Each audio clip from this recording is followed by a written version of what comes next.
meeting on Thursday the 9th of December. And we are open to the public. We're in public session now. Welcome all the members to the meeting. I'll now just advise who's in the room and who's attending via Starleaf. There are some members running a bit late this morning, so we expect them to join later, and we'll mark them as attending when that happens.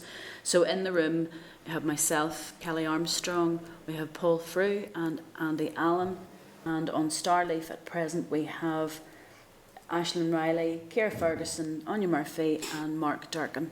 Thank you very much, people. We don't have any apologies then at this stage. I know that Stephen Dunn will be running late. He's already let us know about that, so we'll mark him as attending once he joins. Members, I'd just like to remind you of the requirement to declare any interests you may have in relation to items under discussion today. Sorry, Andy, yes? I have a sector landlord, Chair. Thank you very much. And declaring interest as an owner of a rented property. Thank you very much, Paul. And then if we're moving on through today, if there's anything else, members can come forward. Just members of the draft minutes. Draft minutes from the meeting on the 2nd of December are at page 6 of your pack. Are members content to agree the minutes of the 2nd of December 2021 as drafted? Seeing nodding heads, thank you very much.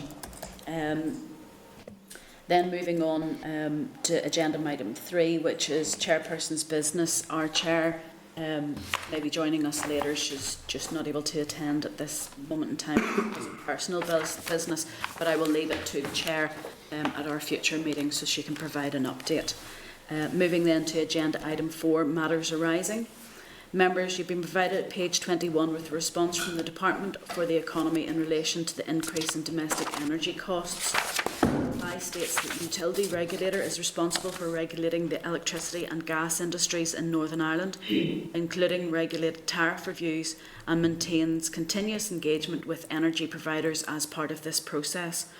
Fuel price rises are beyond the control of the devolved administration, and responsibility for fuel poverty lies with the Department for Communities. Members, have you any comments, or are you content to note? Content to note? Just one thing I would say, yes, Chair, on that is that it's been a bugbear of mine for so long. The letter states quite right that the utility regulator is responsible for regulating the electricity and gas industries in Northern Ireland. My problem is that the utility regulator is not funded properly and does not have the capacity that it requires. It's no fault of its own, no fault of the office. It's just not funded and capacitated right.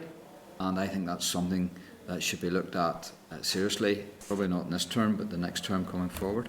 Do we want to write to the Department for the Economy to ask about the funding for the utilities regulator? Yeah, I'd be happy enough. I think if we're going to put down a marker to say about funding for it, we need to write to the department and ask for their considerations, ask if they have done a review on the funding, and to let us know on that. When you look at the equivalent offices, both in the Republic of Ireland and then, of course, Ofgem, GB, the utility regulator office here is minute compared to both those offices, and it's just not right, because they have a really important role to play.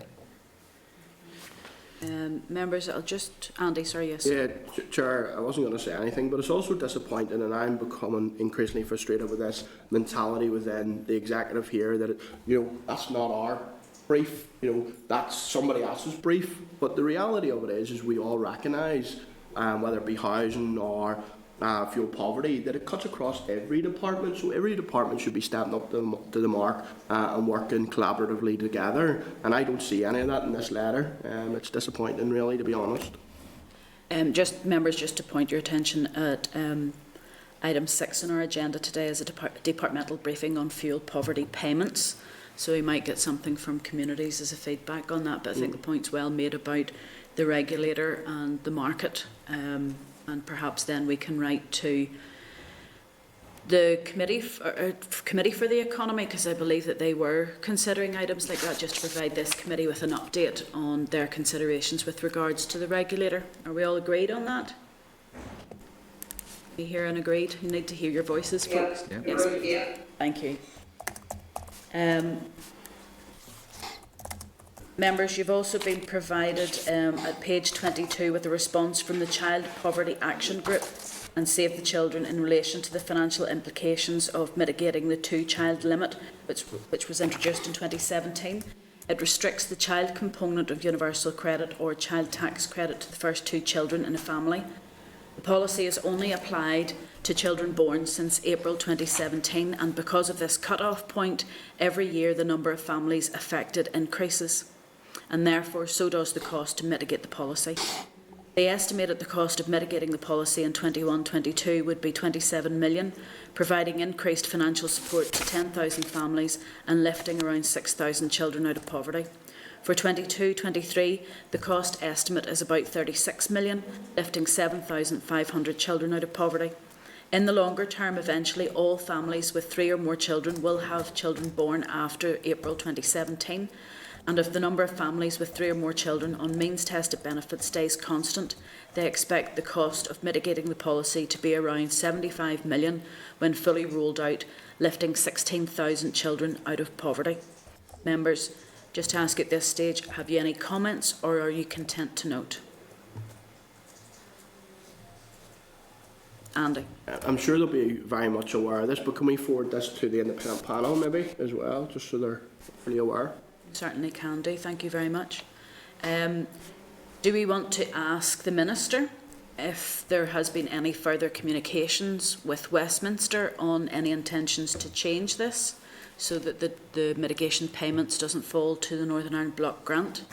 It is something that is a differential between ourselves and the rest of the UK, that we do tend to have larger families here, and those larger families are the ones that are being penalised. Do we want to write to the Minister on that, just to get an update from her and the department of what negotiations are happening, or if there's ongoing dialogue on that? Yeah. Yeah, okay, thank you very much.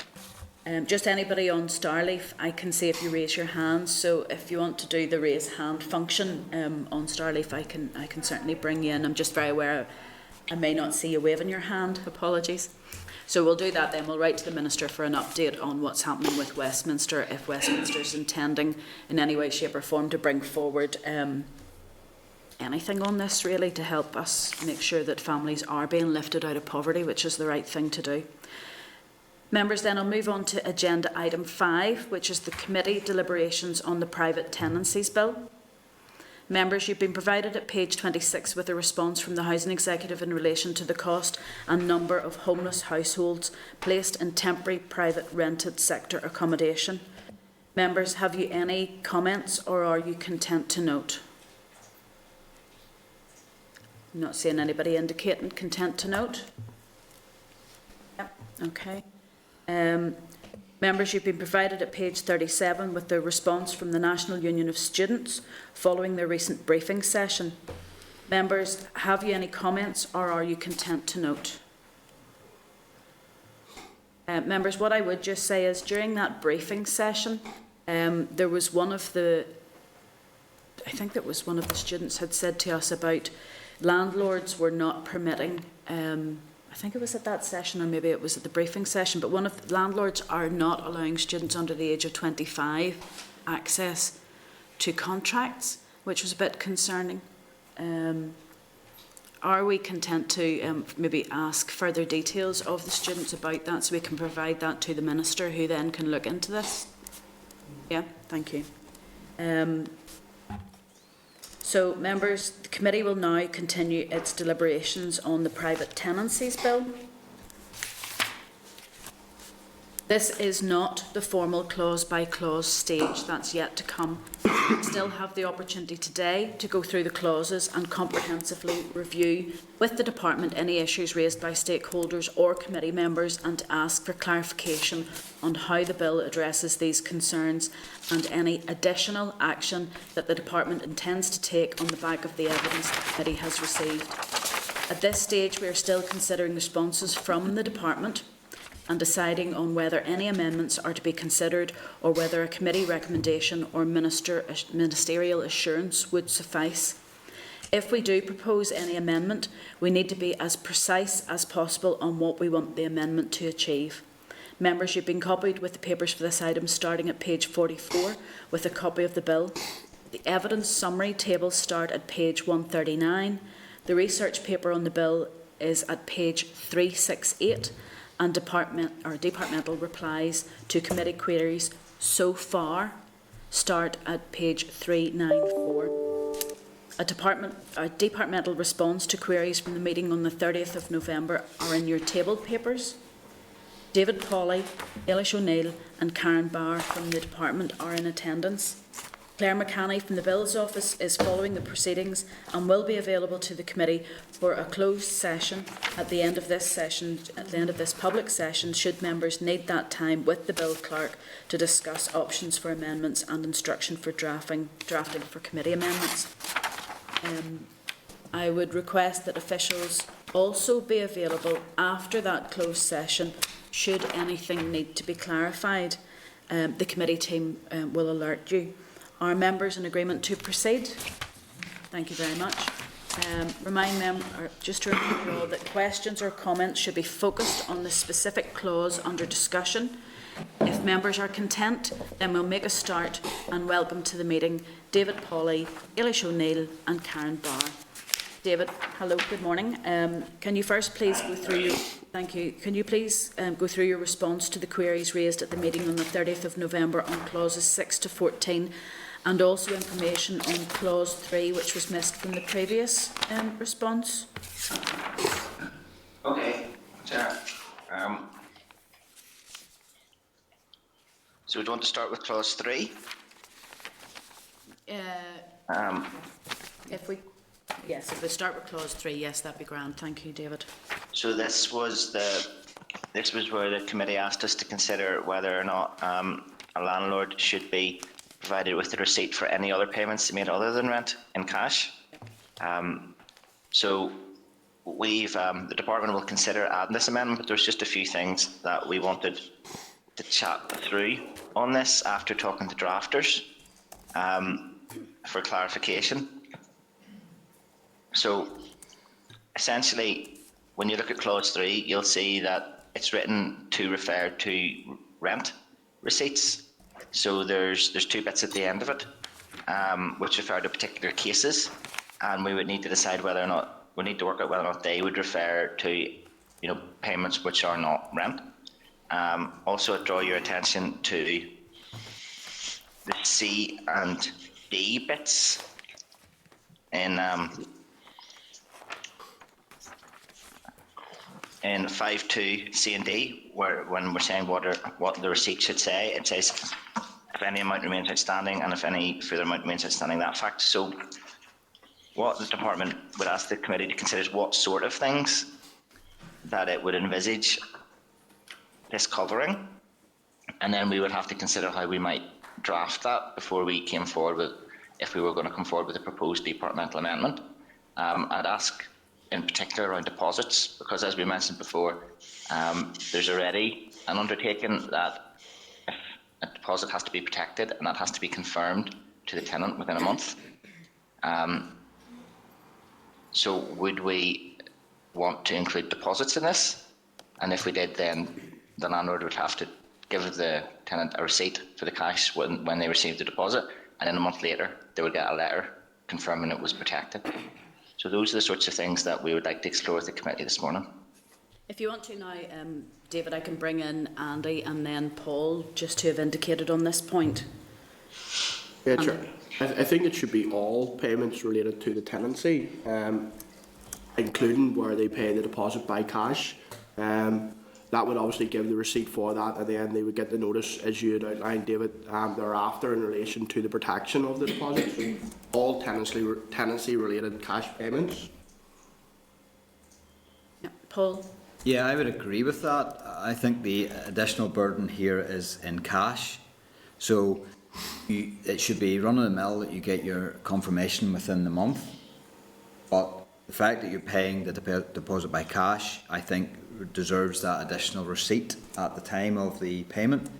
On your question as to what the committee thinks should be included with regards to any other payments, can I ask the department, what do you actually mean in your old order, the 2006 order, when you say at Article 5, a rent book shall be used to maintain a written record of rent and other payments made in respect of tenancy?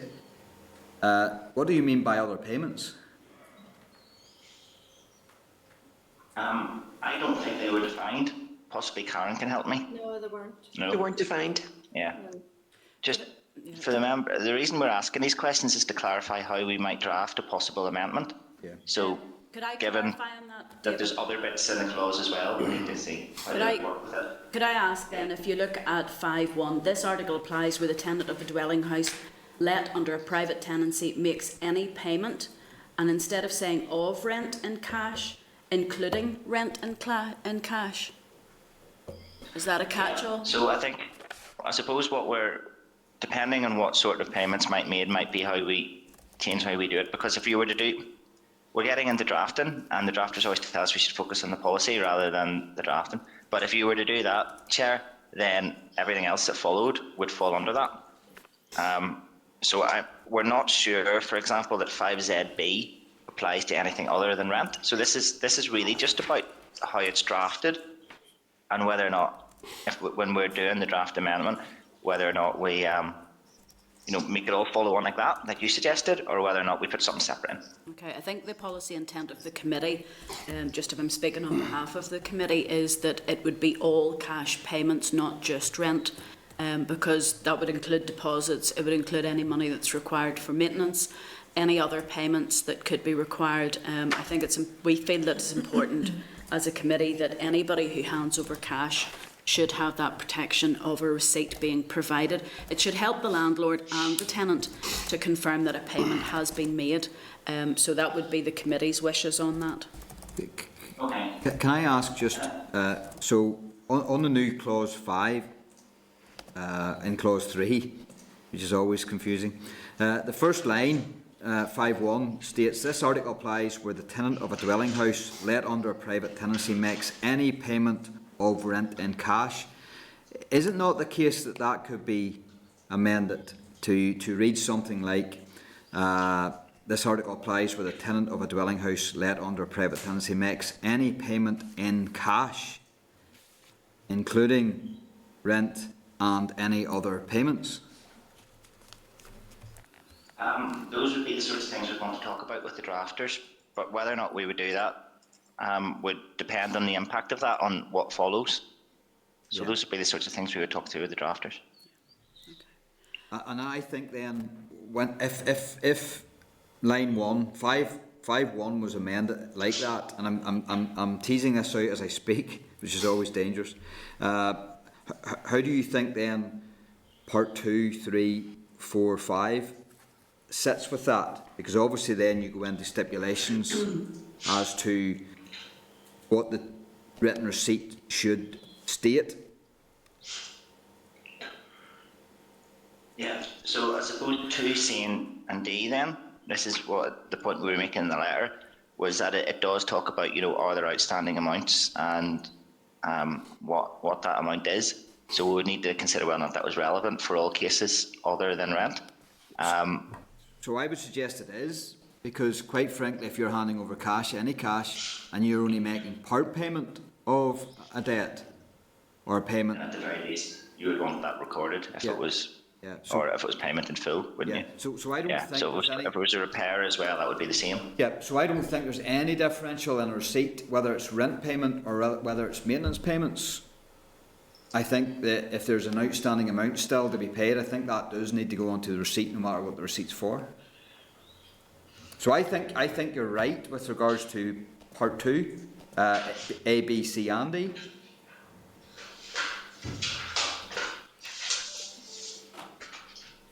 Chair, we can talk this through with the drafters. So I mean, it's very useful the committee's given a steer. It also means deposits. We've talked about where the landlord was liable for repair, but the tenant was liable for repair, but the landlord carried it out for them. Yeah. So it's conceivably there might be some payments before or after a tenancy. But is there anything else that the members are thinking of particularly, so that we can make sure that we draft to take that into account? I think it really is just any cash payment needs to be accompanied by a receipt. It would be required in any other business. So I think that as David has said, he will discuss this with the drafters. Remember, I see Paul and Andy both. Paul, if you want to come in. Yeah, and just, Andy. I don't know if you're still on the specific part of what should be a receipt and when should it be, but just on your whole new clause 5, I can't speak for the committee, but I am still of the mind that 5.3b shouldn't be there.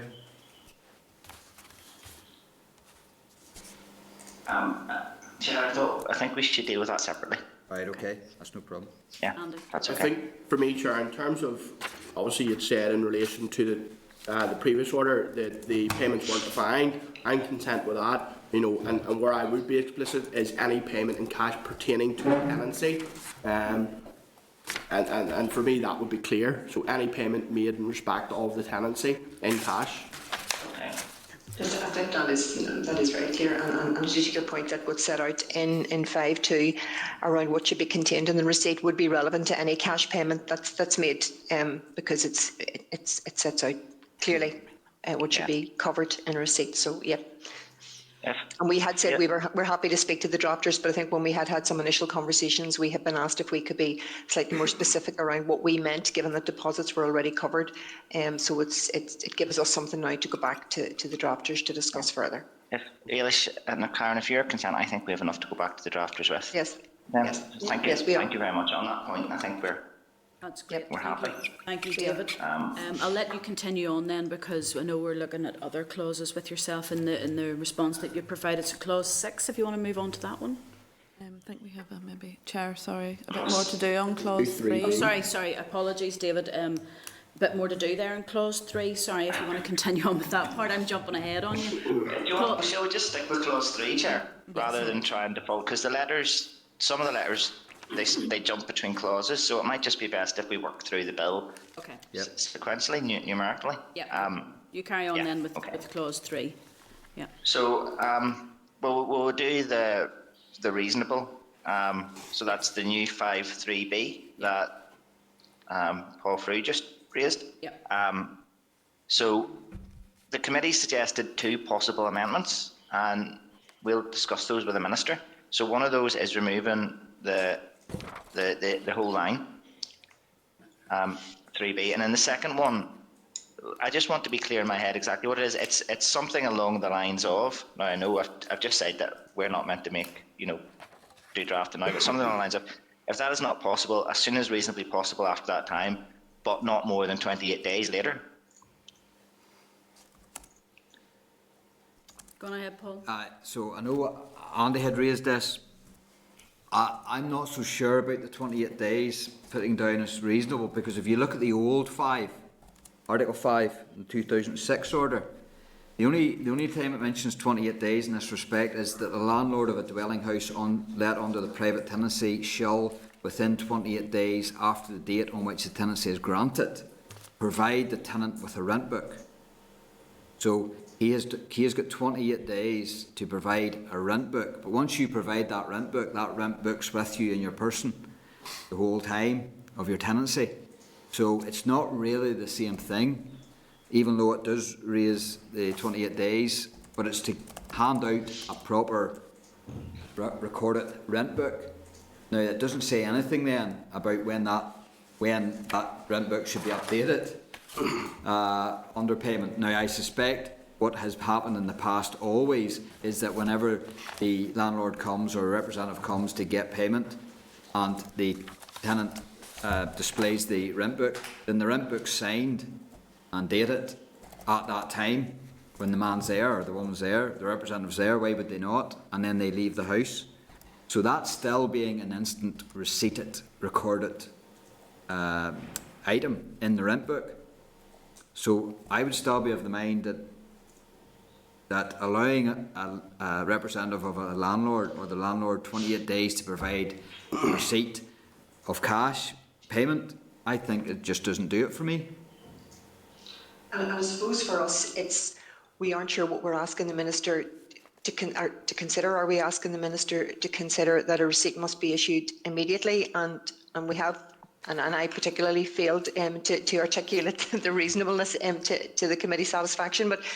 Or are we asking the minister to consider the 28 days that a receipt must be issued as soon as possible and not exceeding 28 days. I think the issue for us was we struggled to find anything in current consumer law which stipulated the time period during which a receipt should be issued. So, we just aren't clear on which of those suggestions we were referring back And that's, to Minister. you're correct there to raise consumer law, because it would be unthinkable for you to go into any shop, purchase any item, and then expect that retailer to be allowed 28 days before they offer you the receipt. It just wouldn't happen, and that's through any type of payment, not just cash. So to me, that's why I think it has to be immediate, it has to be on the spot, it has to be whenever that person receives the cash. Members, can I suggest maybe a solution to this one is we, as a committee, will discuss this within closed session with our own drafter and maybe come back to you guys perhaps after the closed session to the department to discuss that. Andy? Yeah, sure. Just very quickly, David, and I might be able to help this. In terms of the suggestion I made, all that merely was a suggestion at that time. It wasn't a proposed amendment, so I'm not going to, kind of ditch in this in that respect and say, I absolutely want that considered as an amendment. But if the Minister were to be minded that she wanted to keep 3B in, is there any potential for the guidance to stipulate, and provide more clarity around that? Because I do accept, unlike Paul, there may be circumstances, while I do have difficulty with it, there may be circumstances that have been articulated where a landlord may be hospitalised or whatever other factor, and they aren't able to provide that receipt. So that is something that we have to consider that is covered in guidance, because the legislation does say a receipt should be given at that time, or if not possible, and the guidance would say, there is a duty on a tenant as well to make sure that if they're handing over cash, that they do get a receipt for that, and it's only where that is not possible that be allowed for. But we're happy if you discuss that in closed session and then come back and tell us what. I think both those suggestions are very useful, aren't they, Eilish? I mean, the first point is it would be very helpful for us to know what amendment the committee is proposing, because at the minute there's different versions of it. The second point is the most fundamental point is that what we want is, in almost all circumstances, the receipt to be given straight away, and that is the whole point of this. So any guidance would need to say that, and that is the fundamental point that we need to get over, that the receipt needs to be given straight away unless there's some exceptional circumstances, and then there's a test of reasonableness to that, and the guidance could sort of just give some parameters around what the reasonableness is. But that would allow a bit more flexibility if it ever got in front of a court, because we'll have to remember that once it's in primary legislation, if it gets in front of a court, that's it. It's black and white. It doesn't matter exactly what your extenuating circumstances are. If, for example, you were to go with a 28-day one, yes, those are both very useful examples. Okay. Chair. We'll come back with some clarification on that after we've had a discussion ourselves. Thank you. Let's get this right. So then the next thing in clause 3 was there was a bit of a discussion about exactly what a receipt was and the definition of receipt and things like that. So we've looked into this, and my colleague Karen has done quite a lot looking into this, and we are content that as drafted. Karen, do you want to do this bit? Yeah, no, I think we already did this the last time. Not sure whether this is something committee are still concerned about, but we did seek advice, and we're sort of satisfied with the advice received, in that there's interpretation acts that are there that actually would mean that by putting that it has to be written, that would include the means such as text messages, emails, and digital formats. So I think we're content that what's in the clause satisfies that. Okay. So it's all quite interesting. It's it needs to be durable and it can't be amended and things like that. But we think that what the bill has drafted satisfies it all. Okay, it's just that there are new methods coming through that can be amended. For instance, if it was sent on WhatsApp, if someone forwarded that WhatsApp, they can amend the content of the original message sent. So it's an interesting, if we can, is it a case that we want something that can't be amended? Do we need to clarify that?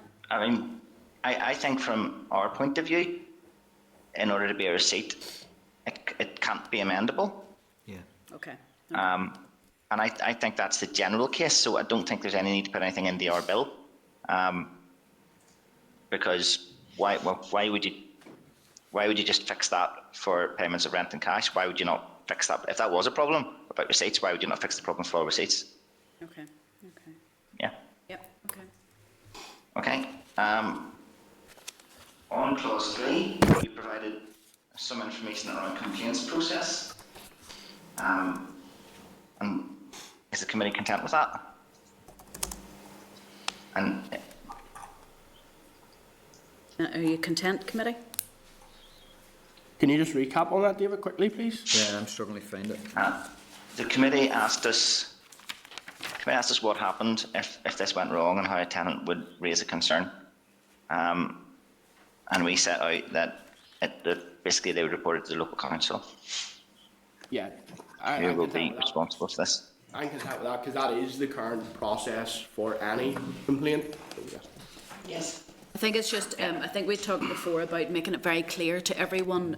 So if a tenant complains about a landlord not providing a receipt, where is that complaint shared? If there is guidance now being provided, clear guidance and communications for landlords and for their tenants, as long as they know that.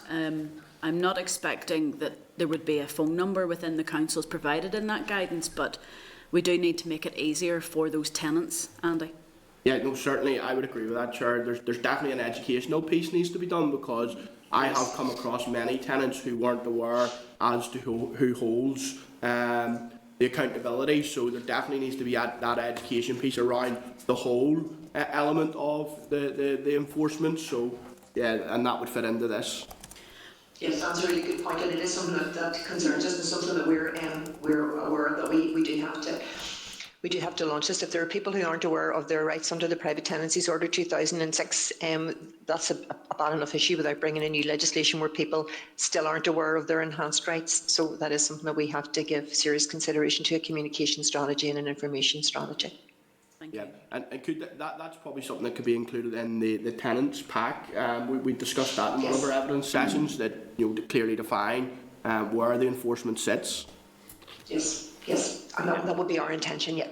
And also, sorry, just to come back on that, the model tenancy agreement that's provided, the way you get like a contract where it sets out your rights if you've got a complaint in relation to your employer, there could be a section in relation to the bottom of that where you could refer your complaints to.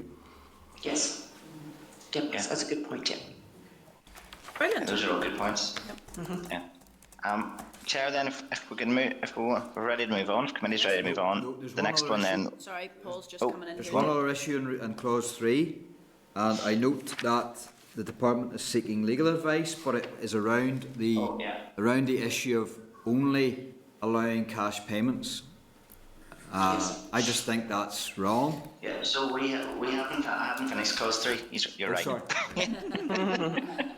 I was moving on within clause 3. There's 2 more things I have within clause 3, and that's one of them. Okay. Well, yes, if you want to do that one. So that was raised last Thursday. So we've been trying to get our heads around it and look into it. We want to check some things around competency. When we started to get into this, it started to get into what is legal tender, the definition of legal tender, and whether or not we were trespassing on other rules which say that basically people can choose to pay for things any way they want. Things like that are reserved. They're not within the competence of the Northern Ireland Assembly. So the concern would be that inadvertently we might trespass into something that puts it out of competence. Karen, you were looking into this. Is there anything else that you'd like to add? No, I'm just looking at the guidance here. When we were looking for guidance in this, the person that was looking at it said they couldn't find any trace of a statutory provision for that sort of thing in any of the other jurisdictions, and usually it's better to have parity rather than us sort of make a provision like this. And as David said, also mentioned that there's a degree of legal risk that it might be outside competence. So it's something that we don't really feel sits within this bill. So it depends if committee are insistent on us looking into this further. We will have to seek further advice. I So have a massive smile on my face because I love it when officials tell me I'm trespassing. That is amazing. Yes, I do think you need to look at this further. I'm not taking what you say at face value because I just don't think that it's... And if it is trespassing around legal tender, what we're just asking or what we're just stating in this bill would be that you have to offer a choice of payment. It's not that you are excluding one type of legal tender from another. It's just that you're offering the choice, or you have to offer the choice. But Paul, all we were saying before was the bill isn't in any way stopping anybody offering choice, in that a landlord and tenant will decide what way to pay between them each other. It's just that where someone pays in cash, because the rent book was being taken out, we were simply covering that aspect of it. But landlords and tenants often, and most of them probably use all the different ways, but there will be some who would choose, maybe even a tenant would want to pay in cash, maybe an older person or whatever. So it's just to allow that in that case that they have protection. Yeah, but we're not banning. I'm not suggesting that we're banning cash. We're just making sure that it's not just a cash only payment. That is offered. I think for clarity, I think this is something, because the initial guidance and advice that we have received is that this could be strained into not just I would not use the word trespass, certainly not to a member of committee, but the advice that we had was if we tried to introduce something like this within this clause, it could be in contravening some piece of legislation that sits somewhere else. So if the committee's wish, then we obviously have to go back to get a more defined legal opinion, because we did ask the question, and the advice and guidance that we got was produced at short notice so that we would have some sort of response to come back to you with. But if you still are minded that we introduce something like this, then we're going to have to go back to explore this further in terms of the potential to insert that. You have intrigued me greatly, and I would ask you to do that. And also, of course, when you're doing that, you'll have to look at the repercussiveness. That if we do put something like this in the bill, how then that will affect the other jurisdictions of the UK. I don't imagine that it would have a repercussive burden or cost or risk, but it would be worth exploring that also. I think from the committee's... We also have to look then at whatever rights a landlord has to ask for payment and whatever method they want. I know you're saying that tenants, you'll come back at me and say tenants have a right to determine what way they make payments, but so there's that issue as well around, the convention of rights that a landlord has to ask for payment. Because, I mean, as a consumer, I can be asked to pay in many different ways, and some people won't accept cash and some people will demand cash from me as a consumer at the moment. But it is something we will then have to go back to get more information to come back to committee on. But I think, just to be clear, as a committee, we were concerned where a landlord would be forcing a tenant to pay by cash. We felt that that was unduly restrictive, and why would someone be insisting on only cash payments? So it's for that choice. It's the transparency of it. We know while there would be a receipt there, why would a landlord be looking just for cash? So it's that clarity. So, Chair, if to help us a bit better then, so I mean, to summarise the advice that we got, the initial discussions we've had were along the lines of, you could be inadvertently marching off into deep water here without necessarily realising it. But if we want to look into it a bit more and establish whether or not it really is deep water, that's fair enough. But to help us do that then, I mean, as Karen said, this is a private tenancies bill. So we need to know why we're doing it, and to what advantage to either landlords or tenants, to, how are we improving private tenancies? How are we protecting tenants or protecting landlords from putting this in? So if the committee could consider that, that would be helpful as well. I think in this day and age, at this day and age, for anybody to be insisting on only cash payments is somewhat concerning, given the fact that we know that there are... Now, not all landlords are bad, but there are some landlords could be asking over the odds, putting pressure on vulnerable tenants. And it's the protection for the tenant that we're thinking about, that the choice, and the landlord should not be just asking for cash. I would be questioning why a landlord would be asking for all payments in cash. Why not in this day and age be asking for the other methods as well. Certainly a landlord could have the option of requiring cash payment for a deposit, for, you know, if they meet the person in the street, as we've talked about before. But where someone is only requiring cash, that for the committee is the problem, that there should be that choice always available. Because if a landlord is only asking for cash, are they trying to hide something? I doubt that there are very many landlords who are seeking that, but we have been made aware from evidence sessions in Renters' Voice, for instance, where there does seem to be this anomaly where some landlords are insisting on cash. That's it. Okay, that's very helpful, Chair, thank you. I have one more on clause 3. Yep. You'd asked around if we could put in the guidance that an annual statement of rent paid or something like that, you know, like a rent statement should be paid, should be given by a landlord to a tenant, and we're happy to do that. Excellent. And with that, I think I finished the 6 issues I have for clause 3. That's great. Carry on, David. We'll let me just check and see if there's anybody else on Starleaf. They haven't. I was going to say, unless anyone else has remembered another one. No, I'm just looking. I'm just checking to make sure the folk on Starleaf, if they want to come in. I'm not seeing any hands raised. So we'll continue on then, David. Thank you. Okay, clause 4 then, the limit on tenancy deposit amounts. We had provided some information on advanced rent, and I suppose we're keen to know if the committee's content.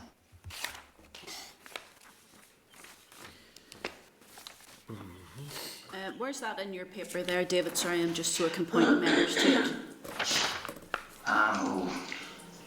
Chair, it's on page 6 of the deliberations table. All right, okay. Members, just for to bring your attention, page 6 of the deliberations table That was provided. emailed to members. Yeah. Yeah. So we discussed this on the 25th of November. So David, just outline, just for the record, what you're proposing. Well, essentially we're proposing that rent in advance and things like that are covered off in the second phase of our private tenancies reforms, alongside letting agent regulation, to make sure that we can do a comprehensive job on it. Okay. Just on that, and while I don't have much beef with clause 4, to be honest with you, but just with the advanced rent payment, would that then be covered in your commitment to give a statement of payments in clause 3? Actually, I think that the statement of payment would be really useful for rent in advance, wouldn't it? Yeah. Yeah. So that would be that would nearly be a safeguard. Yes, that your advances were paid, yes. Yeah. I'm content. That's content. So because it's going to be in a statement and the department's prepared to take that forward, then yes, we're happy enough then with clause 4. Is that fair enough to say, committee? Yeah. Yeah. Okay. Thank you. We've provided some other information, some other response around some other things in clause 4, but Yep. I don't think the committee's there's anything outstanding on our behalf. So if you're content with clause 4, then we would do clause 5. Yes, please. Okay. Clause 5 was around increasing time limit for requirement relating to tenancy deposit. We've provided information and we're not aware that anything else is outstanding on our behalf. Members, that's on page 7 of your the paper that was emailed around. Are we content? David, you're getting off lightly here. Everybody seems to be content now. There's no indication. The good stuff's later, isn't it? Yeah. It's early days, sure. Yeah. So carry on. Thank you. In clause 6, similarly in clause 6, we've provided a bit of further information. So clause 6 then relates to tenancy deposit and making some things continuing offences. So that removes the time bar. We've provided some information, but we don't think anything else is outstanding on our behalf, if the committee's happy. I don't see anybody indicating, so yet again, 6 is fine. Yeah, I think we clarified about the continuing to commit the offence. I think that was the important phrase within it, so that's good stuff. Thank you. So now we're on to 7. Yep. And there were some things around 7. So 7 is the restriction on rent increases to once a year. So we're going to want to start with. Shall we start with the name of the clause? That seems sensible, doesn't it? Yeah. So the committee asked us to consider renaming the clause. So we said that we would consider that, and we are doing. We pointed out in our letter that there's 2 bits of the clause. So the second bit of the clause doesn't refer to the frequency of rent increases. So if we were, the comment was, so this is clause 7 is entitled restriction on rent increases, and we were asked if this was not a bit confusing because it brings in 5C, which is called restriction of frequency of rent increases, but it also brings in 5D, which is the requirement to give written notice of increase. Now, we are happy to consider the name of the clause, but we're not sure that it should be, well, it would be confusing if we just made it the same as the new 5C. I suppose that's the department's point. This was Mark's issue. Is he on, is it? Mark, are you here? I'm just wondering, Mark Durkin, if we want to bring him in. Mark, if you want to discuss that, because that, I think, was your point. It was just a question. It wasn't from the day in the ditch over. It was a wee bit misleading. I mean, I think I would like this legislation, although I've heard the argument from the Minister and the Department as to why this legislation can't or won't be introducing a cap on the rate or size of rent increases, and I just thought that that title was suggesting that that's what this legislation is doing, which it certainly isn't. But I think as a committee we would take the point then that you've made where 5C and 5D have slightly different intent there. So as you say, 5C is about the frequency of rent increases and 5D is about the notice of increase. So the title on that, we don't need to put frequency in. Okay? Yeah. Okay. Okay. Yeah. Right, thank you.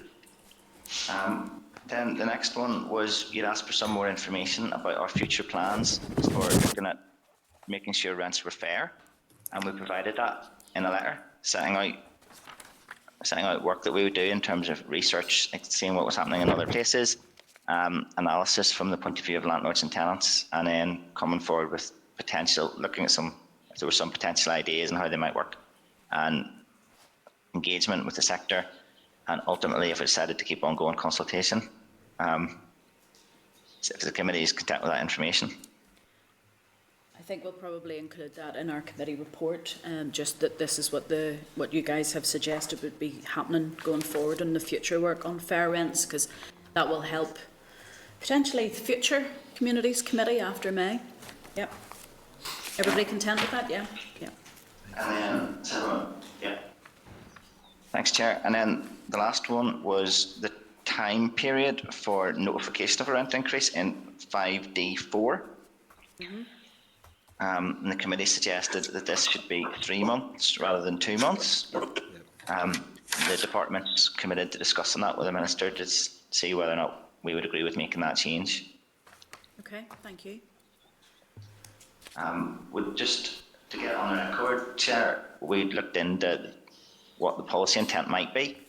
So with universal credit, rent increases are done retrospectively as a change of circumstances. So it probably wouldn't be any benefit to a tenant on universal credit. However, with housing benefit, it can be done in advance. And if the rent increase goes above LHA, then the tenant might need to make a subsequent claim for DHP.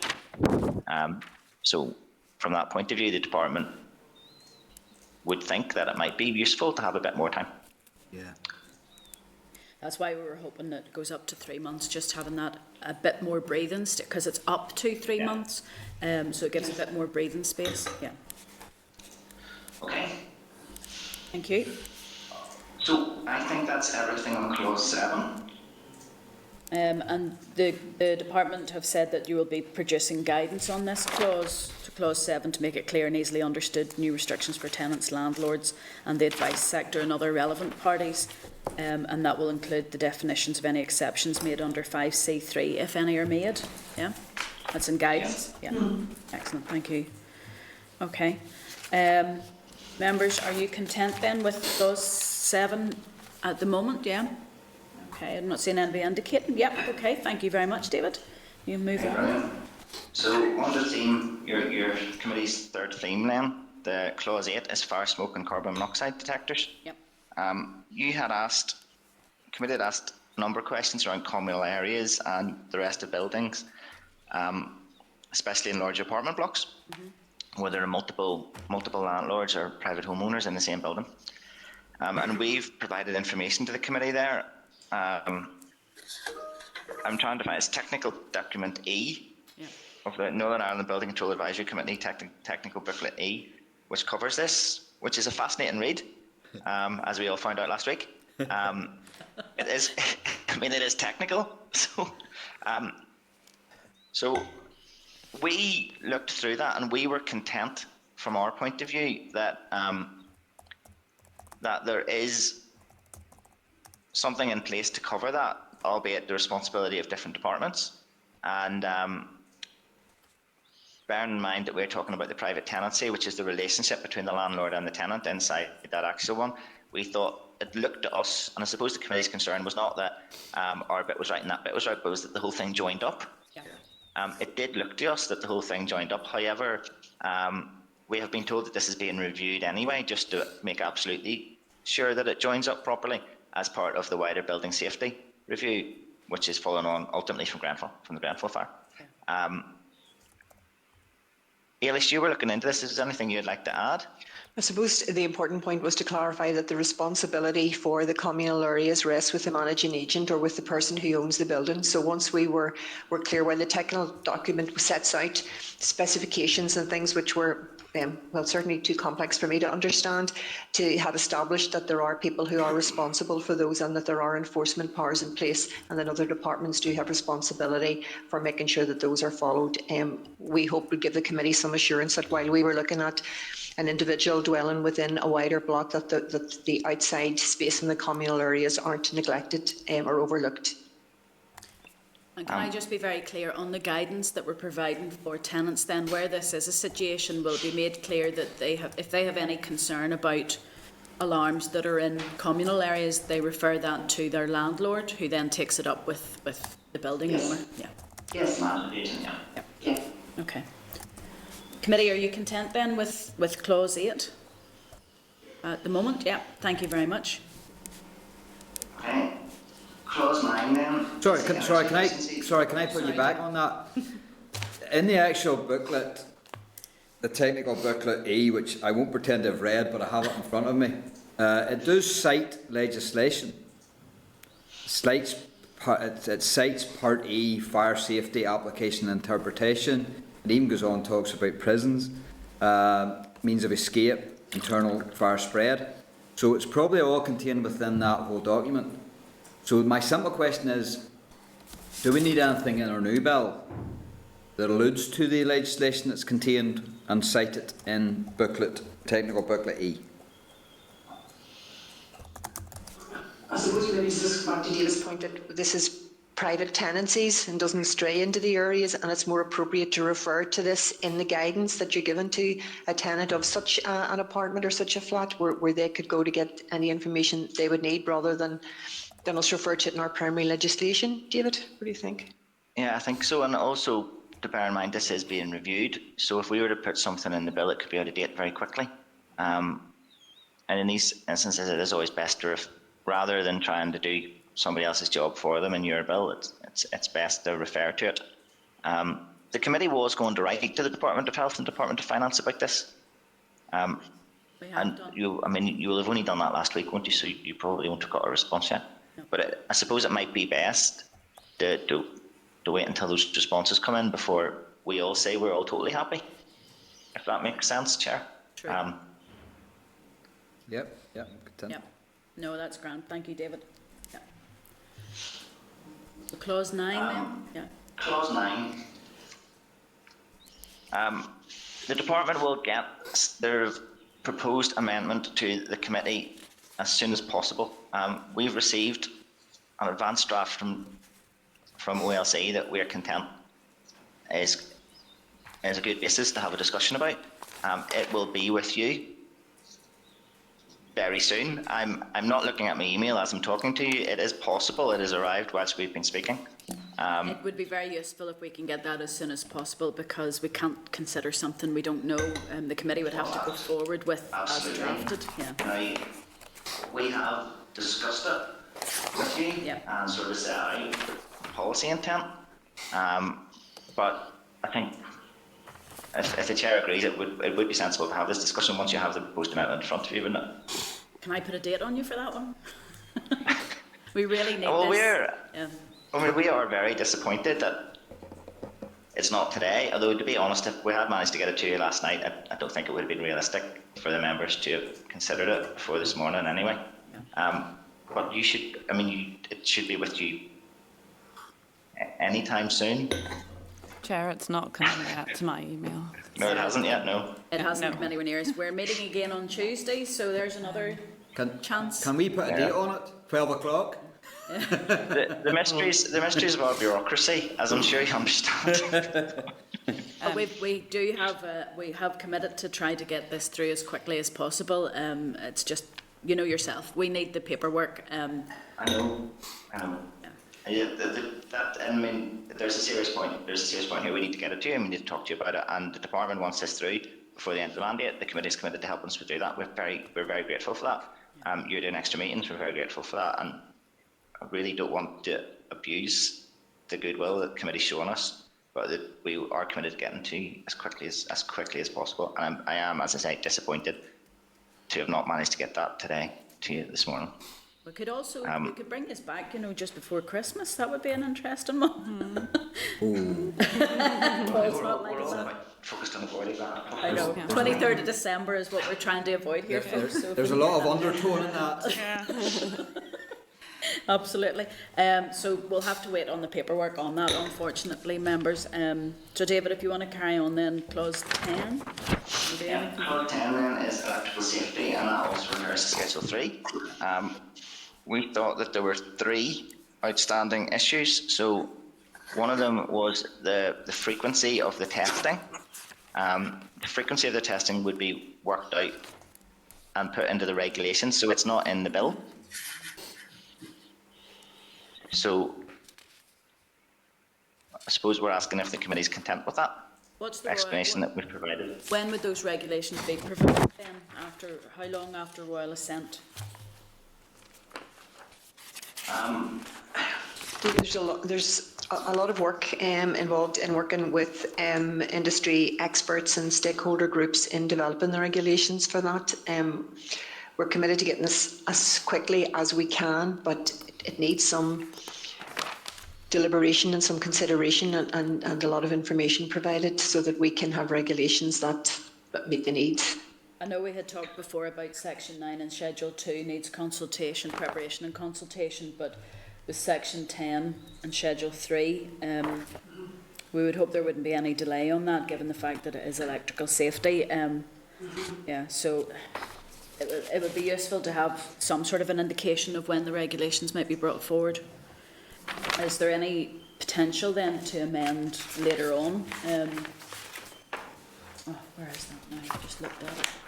When after royal assent that this would come forward?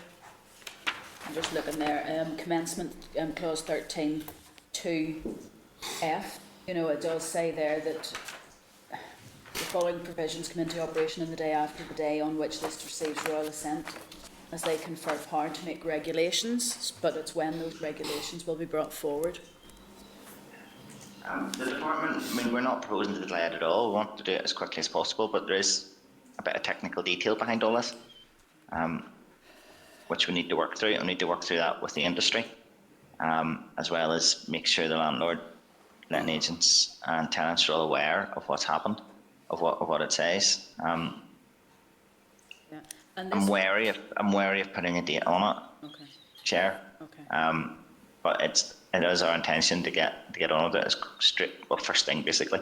So at this stage, over the summer. I'm thinking about our letter that we had to yourselves on the 30th of November, so that you are considering including an amendment for electrical testing at 6-year interval, or what about the PAT testing, appliances provided by the landlord, or Okay, so yeah, so those are some of the other issues then. The appliances by the landlord are in the bill already.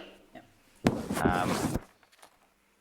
So the electrical safety testing would apply to appliances provided by the landlord. Okay. And I think the issue And then then- around the PAT testing was raised at committee, and then you were to let us know what your view on that was, I suppose. And we wait to see what those deliberations are.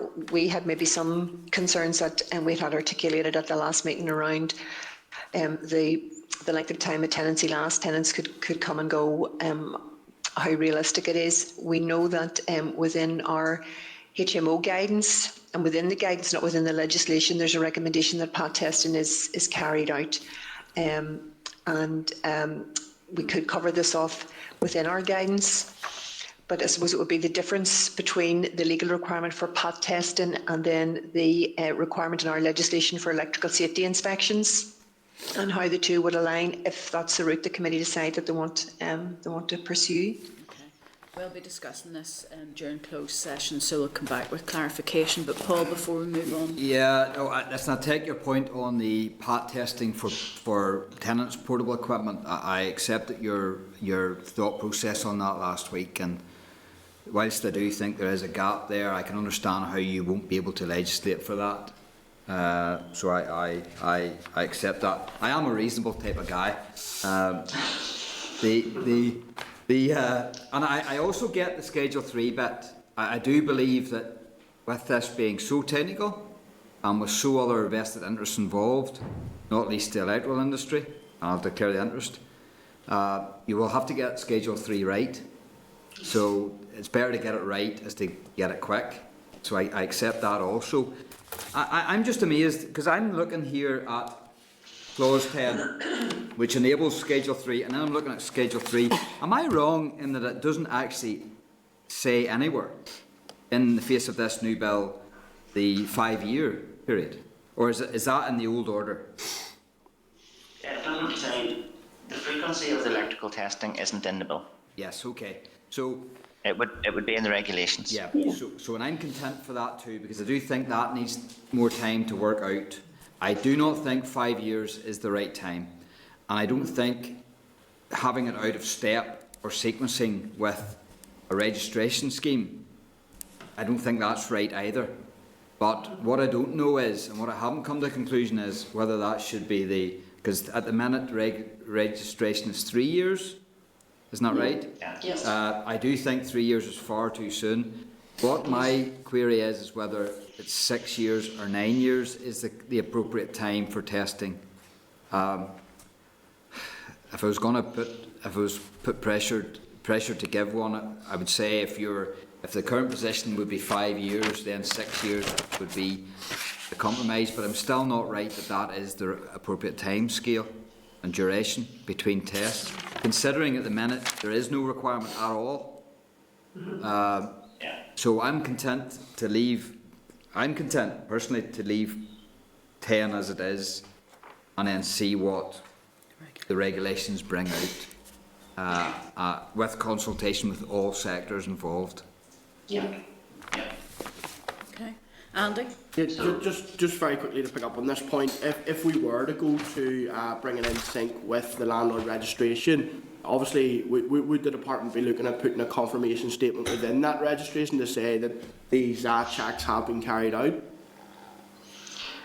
We had looked at amending the landlord registration scheme as part of our review of the rule and regulation of the sector, and we had thought of there being a requirement for a declaration of fitness, which could have incorporated that electrical safety checks have been carried out as well, and then decided that the landlord registration scheme, as it is, needs a serious overhaul. And there's a response to one of the other queries from the committee further down, which gives you some information around our plans to review the landlord registration scheme, to transfer that to council and to have new legislation. And yes, that new legislation would include requirements for fitness standards of the properties, electrical safety checks, smoke, carbon monoxide, that all of those criteria would have to be met, that everything would have to have that box ticked to the satisfaction of the council at the point of registration. So that is the future intent, yep. Okay. Yeah. Okay, thank you. Okay, we will come back to you just with the committee considerations on PAT testing, but I think you can sort of see the direction that we're taking anyway. David, do you want to move on then to our theme 4, security of tenure? So theme 4 is security tenure. The first one is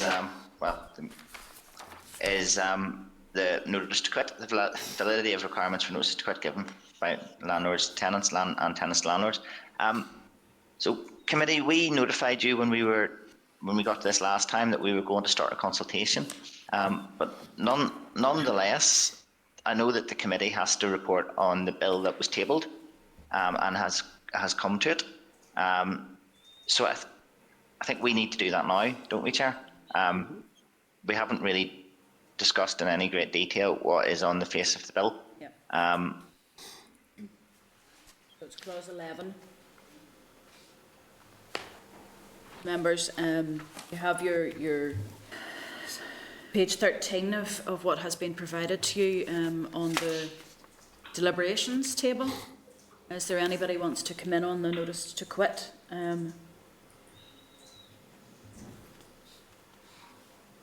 Nobody's saying anything at this stage. We're just waiting for you to speak, Deputy Chair. Well, Is there a laugh? do you want me to do some comments by way of introduction to get things going, or is that? Well, I could say. Can I come in very quickly? In terms, David, can you bring us back to the COVID legislation? What was the basis? What underpinned that? Why did you go with the dates that were outlined in the COVID legislation in relation to tenancies? So we went with 12 weeks for no matter how long the length of time had been. It seems a long time ago, and it seems impossible. With hindsight, it seems very odd. But you will recall that the initial lockdowns, a lot of things were just put in place for 12 weeks. So there was a continuity with other protections at that time of what else had been put in place.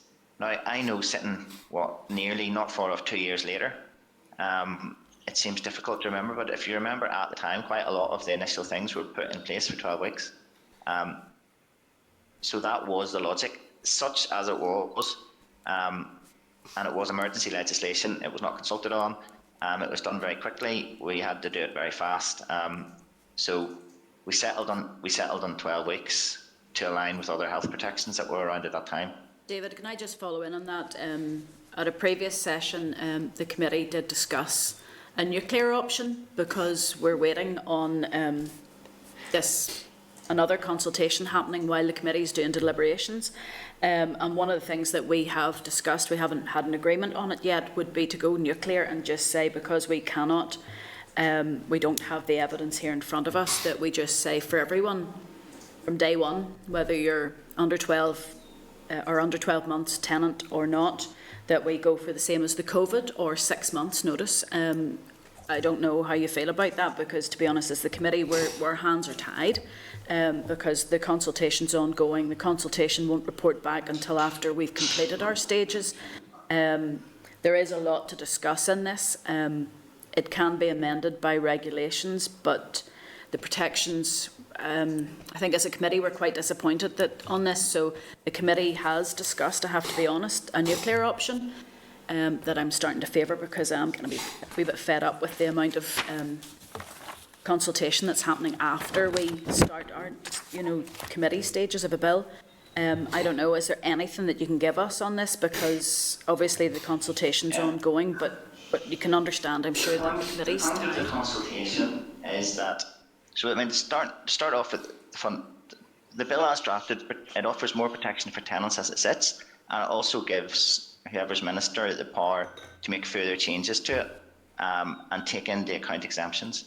The point of the consultation was that during the initial discussions around the bill, once we had the coronavirus protections in place, we've moved on quite a lot from when we did our last consultation, and taking into account the debate around at the second stage of the Assembly, it was very clear that there was a lot of talk about a lot of different options and different numbers. The point of the consultation is to actually give some policy basis for those. So if the committee was going to just arbitrarily pick some numbers and stick them in, that would, I mean, the point of the consultation is to allow the Assembly members, the MLAs, some basis of research and some basis of comparison and some basis of consultation to actually make some decisions about what those lengths of time might be and for what sorts of cases they might apply to and things like that, about the principles around the decision. So if the committee was going to make some arbitrary changes, that would undermine the entire point of having the consultation. The point of the consultation is to put you and the other MLAs in a position of having some basis as a fact to make proposed changes to this bill, because we got a strong sense in the second stage that, including, I mean, to be honest, from our minister's own party, so, I mean, we would be entirely upfront about that, that they weren't particularly content with how it was drafted.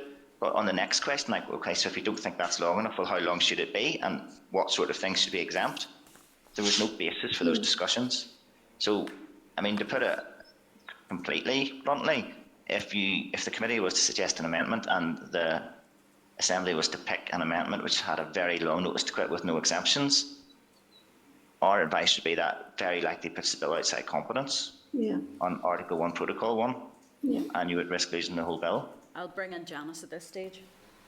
Chair, it's just to alert you that Clause 2 is, or Schedule 2 is now with us, and we'll get it circulated to members. Okay. But also, Chair, it might be helpful if the official, David, would actually just talk through the Clause 11 as currently drafted for the committee, just for the record, please.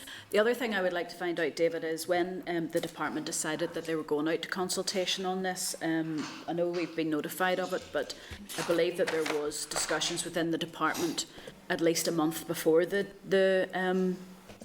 notice was given to the committee. It's just it has sort of taken away from us. But at this stage, you talk about maybe the committee coming forward with arbitrary figures or lengths of time.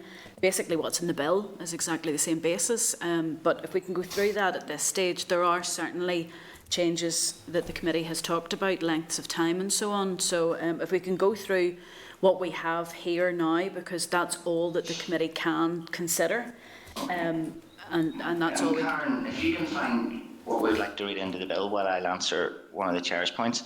Chair, there's nothing arbitrary about this. The department consulted on this about 5 years ago. So this is the result of a properly open policy exercise, albeit one which happened quite a while ago and before the emergency protections came in and the ground somewhat shifted under our feet. But the department is content that what's in front of the committee is based on a properly, soundly reasoned policy. And where we're coming from is that we've had witness statements that have suggested time limits as well. So we've all done consultation. Unfortunately, what we have in front of us is obviously not going to be there after your consultation goes forward, but please do go through Clause 11 as it currently stands, because this is all we can. I'm just trying to find the calendar here. I have the bill here in front of me, but here we go. So Clause 11, as it's drafted, where do we see?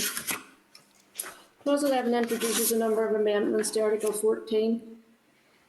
As well as inserting new Article 14A, will now provide extra protection to tenants and extend the mandatory notice to quit period for landlords to provide to tenants to 8 weeks after the first 12 months and until the tenancy is 10 years old.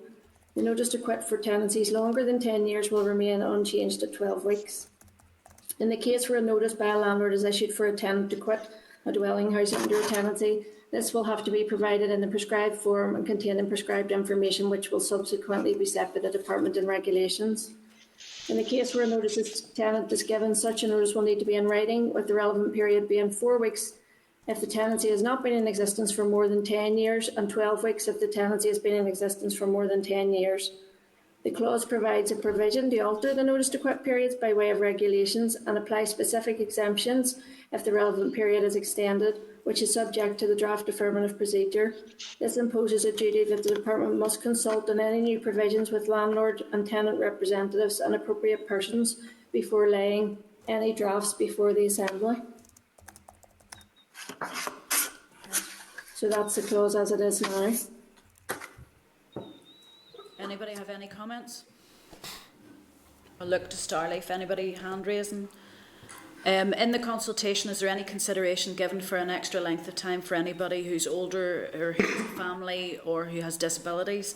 Because to find an alternative accommodation when you've been given notice to quit, especially if you do have young children or, for instance, you may well be a person with limited mobility, to find alternative suitable accommodation is quite difficult. Is there any consideration going forward with your consultation on that may amend this section? No. The characteristic of the tenant or household, we thought that would be difficult to incorporate into the legislation. So what we wanted to do was extend protections for everybody, not just for people who might have particular reasons that they take longer. But so what you would assume, Kelly, is probably that people who maybe have disabilities and yes, because it takes longer, will vote for or will actually choose. There's three options. There's the 8 weeks, the 12 weeks, and 26 weeks. So we would imagine that in the consultation, they would come back with the longer notice. Okay. Anybody else say anything, Andy? Just remind me, David, the coronavirus modification legislation, it expires, is it March, end of March? No, It started May, so it's up until the 4th of May. 4th of May, okay. Yeah. And the consultation, when does that end? On this? 25th of January. January. And has the department set any timeline on when you would hope to have all those consultation responses analysed and then bring forward consideration for any potential amendments? We're working with Chartered Institute of Housing, who carried out some research for us, and I know that they presented evidence to the committee, are helping to facilitate some very focused discussions with stakeholder groups in the sector the second week in January, and they're in the process of drawing those up. They'll be doing an analysis for us of all of the responses that have been received, and we're keen to get that as quickly as humanly possible then to look at what needs to be amended within the bill. So how quickly into the next mandate do you think we could be considering regulations in relation to this? Pretty much the start of it. Yeah, pretty much the start of it, very quickly. Yeah. So can you put a time on that? I know you're always hesitant to put a time on it, but can you put a time on it? Well, this consultation, the idea is to have this consultation written up to inform the bill as it goes through. So yeah, I mean the Takes consultation. away the use of a committee on that stage then, David, not to be flippant, but it makes life very difficult for us. So could we be in a position where we have a more informed position at consideration stage? That would be our intention. That would be the intention, yes. So would the Minister be minded to bring forward amendments at consideration stage if the consultation is strongly suggesting that these the current parameters in this bill is not strong enough? I thank the member for his hypothetical question. I suppose we'll come to that point later in. Well, the reason in mid-February. David, and with the greatest respect, is we've been bounced in reality to this, and I'm not happy, and committee members aren't happy, So, and this is becoming more and more an occurrence with this department in reality. So that's the reason for my question, and it wasn't a flippant or hypothetical question. With respect, I'm sorry. Can I apologise to the member? I think it's an entirely reasonable timeline that you've suggested. It's just I suppose it's a difficult one for us to answer at this point, having just started the consultation. okay. But it is fair to say that Minister is very focused on extending the notice to quit. She's made that statement publicly. She has said it would be her intention to extend the notice to quit even beyond the 8 weeks, and that's what the consultation is hoping to inform, because we couldn't go in and just change this in the bill without having a basis for doing that. So Minister is minded to extend it, has said that publicly, and we're hoping that this consultation will inform that. I suppose the difficulty with drafting this will be that whatever we do, there will have to be consideration given to exemptions to any further extension, and that because while we fully accept, and we had representations, which is why we introduced this in the first place. We heard some terrible stories. While landlords would tell us that 98% of tenancies end when the tenant gives notice to quit, we heard from tenants who were given, really short notice to quit by landlords and given no time to find somewhere else to live. We also hear from landlords then who have tenants who who are in huge arrears with their rent, who are engaged in antisocial behaviour. So we don't have exemptions in the 8 weeks because it was a blanket, to increase the length of time that people were given to find alternative accommodation. But we will have to look at, well, what would the exemptions be? How long should they be for? Which will involve some work with our drafters before we can come back to you. But it would be ultimately our hope that we can get this done as the bill goes through consideration stage. Yeah, no, and I think I appreciate the comments you've highlighted, because that certainly would be my experience on the ground in relation to what I'm seeing and hearing. And that was true of even the coronavirus legislation. In many respects, there were landlords who didn't even realise that the notice period had been changed, and likewise tenants. So I appreciate it's not easy. Mark Durgan. Bring in Mark.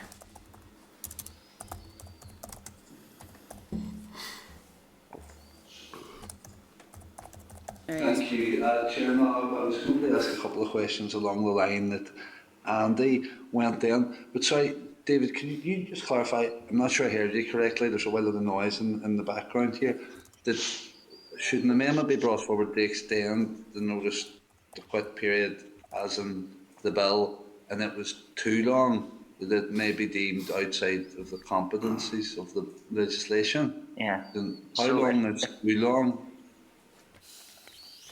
Yeah, I mean, we would have concerns that if, at a certain point, and it can be difficult to define exactly when that is, which is partly why we're doing the consultation, and if there aren't exemptions, that it could be considered outside competence of the bill.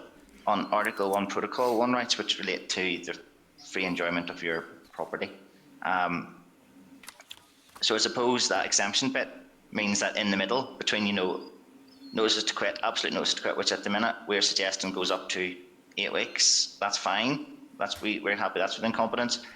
There will be a point where I suppose, and then there's a point where exemptions would come into play, so it could be longer for some things than others, and then I suppose ultimately there would be a point where you might be at risk, and this is the sort of advice you get, that you might be at risk of sailing too close to the wind.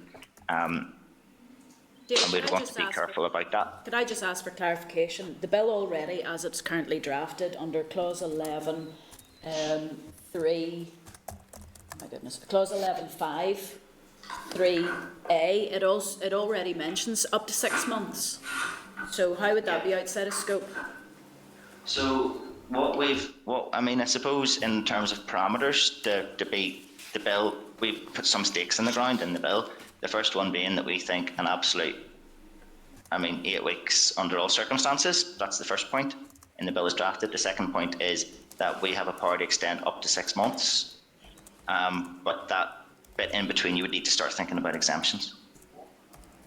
But it is on the face of the as drafted at the moment, up to 6 months. Yeah. Yes, So yes, 6 it is. months. Yeah, so up to 6 months. The power to extend it, the power to take a regulation to extend beyond what's in the bill is up to 6 months, but that should take into account possible exemptions, which is the next bit. No, it doesn't say that. It doesn't say that in this particular in 5A. It doesn't. Okay. Mark, anything else? No, I'm just a wee bit confused. Sorry, I think it's because I didn't hear correctly the first time. I'm just wondering where that leaves us as a committee, because I think a few members, now if not all, have expressed some sort of desire to see that moved up to 12 weeks. But if we were to bring a committee amendment, are you saying we couldn't until that consultation has been carried out? I think that the committee could obviously suggest amendment if it wanted. I suppose our concern, and what I set out to the chair was, the chair had mentioned maybe just making it 6 months. Certainly, as it gets closer to 6 months, it's been made quite clear to us that there would need to be exemptions. So exemptions would be, so that's the next bit. So in the new 11.5.4, it talks about different cases. The amendment may not apply in relation to cases specified in the regulations, and that would say as you go beyond, as you go beyond the 8 weeks, some things wouldn't apply. So that could be things like antisocial behaviour. Yeah. In other places, things like large arrears of rent. And for those things, the department would have to do some work to define them. I mean, what does antisocial behaviour mean? What is a lodge arrear of rent? There's been a bit of talk of a domestic violence exemption, and we would need to think through exactly how that would work and how that might apply. The other consequential amendments that we need to think about is the homelessness definition and other pieces of law, because we've spoke about this as a committee before with you guys, that whatever the notice to quit period is needs to be to align itself with the homelessness definition, because there's no point in saying to someone you've got 8 weeks or 12 weeks or 6 months to quit if they then don't have anywhere else to live. And they're effectively homeless, but you can't qualify for homelessness statement unless you've hit 4 weeks out from being evicted. So there's consequential amendments that we would love to have talked to you about, but I guess until that consultation ends, is there anything in the consultation that considers aligning homelessness to notices to quit? The definition of homelessness to notices to quit? Chair, I thought we had replied to the committee about that. The concern would be then that that being in a different bill and relating to homelessness, that the policy, we're not sure that this bill could amend a consequential amendment. This bill could cause a consequential amendment in that other piece of legislation. Yeah, we'll just talk about it as a committee within our close. Yes, we would. We'll also talk to our own clerk about that, because it is a concern of mine that if we're defining what the notice to quit is, which is not a tenant, not the tenant, it's when the landlord gives notice to quit and someone has difficulties, as we all know, as constituency MLAs, there are people who are given notices to quit, have nowhere else to live because the housing stock available in the area is so limited that person then becomes homeless. So we don't want to create that type of difficulty. Anyone else just on the committee have anything else to say? I have to admit that given the fact that we currently have COVID 12 weeks notice, I would be minded to move to 12 weeks for the whole thing until such times as the Minister comes forward with her amendments. But I'm just one voice on that one. I am quite cross, actually, as not just as a chair today, but as a member of the committee, that yet again we're being bounced in the middle of a committee session where we can't effectively scrutinise part of a bill that's going to be brought forward after the committee side has taken place. But we'll talk it over with ourselves in the closed session, and we'll maybe come back to you on that one. We would like to get assurances from the Minister that now we all know that consultations can take place and reports can take as long as they take to be written. Sometimes they can take a very long time to be written. So we would like assurances from the Minister that by the time we hit consideration stage, that report would be available to MLAs to consider at consideration stage.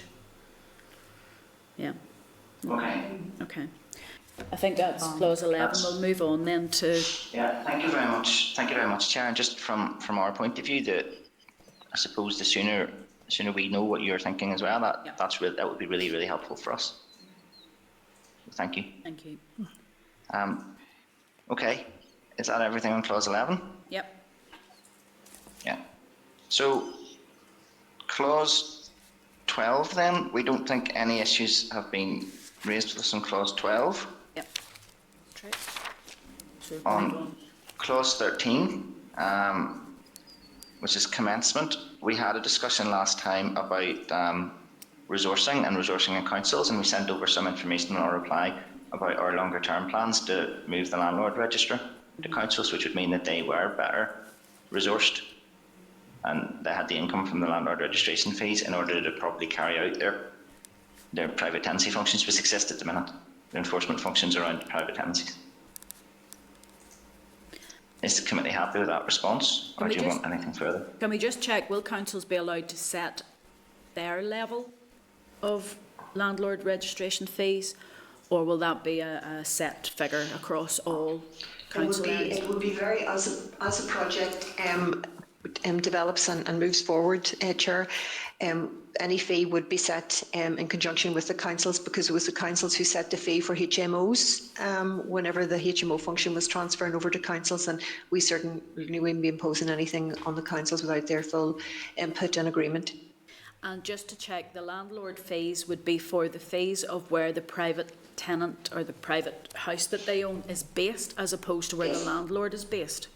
Yeah, and that's something we need to, yeah, that would be our intention. At the moment, you just pay the fee and it goes into a central pot because it isn't divided out, geographically, and that's something that you would imagine would make perfect sense. But that's one of the things that was considered in the research report that was produced in conjunction with the council around what registration could look like and what it should be. And there was some work which needs a lot more work to it around what the fee should be. Should the registration period change from 3 years to 5 years? Programmes of inspections in these properties in each of the council areas, and if the property is being inspected by the council in which the property is located, then the fee for that property should go to that council because they're the ones who would have responsibility for carrying out the inspection. And if all of the amount is not used, what happens with that fee? Does it just roll forward? Yes, it does. It's attributed over different periods, yeah. We do use the fee at the moment. We fund the mediation pilot from the fee, and we fund the landlord helpline from the fee. Okay, yeah. Okay, that's grand then. If we want to then move on, clause 14. Short title, so there shouldn't be any problem. Chair, we don't think any particular issues were raised with clause 14, so if the committee's happy. We are. Sorry, can I raise? Oh. Only joking. Here, like. Only joking. But, Chair, also we haven't done clause 1 and 2, because you jumped straight into 3, did we? So for completeness. Yeah. Okay. I think Yeah. we're okay. Chair, I think we're okay with clauses. Yeah. I think we've So- sort of gone through as much of clause 1 and 2, but if there's anything else new, Yeah, I mean, the point in clause 1 and 2 is that we think that we've answered all the queries and we don't think anything else is outstanding. okay, no problem. So what we need from yourselves at this stage is then, well, we need to get back to you with a few things which we'll discuss in closed session. We need that scheduled through as quickly as possible. here. Oh, it's here, sorry, we'll get that circulated out and we'll come back to you. We need to talk to you. Comprehensive. It's quite comprehensive. Okay. But I think at this stage then, thank you very much. We may come back to you later if you don't mind. We'll get in contact with you to let you know if that's going to happen, if that's okay. Okay, thank you. Thank you very much. Right, so thank you very much. Chair, members, that's been brilliant. We We're getting there. feel like we've really moved on a lot of it. And we look forward to hearing from you. No problem. Thank Thank you. you so much. I'll just check then. We're going to move out of private session into closed session. Yeah, I'm just waiting on the clerk confirming that for us.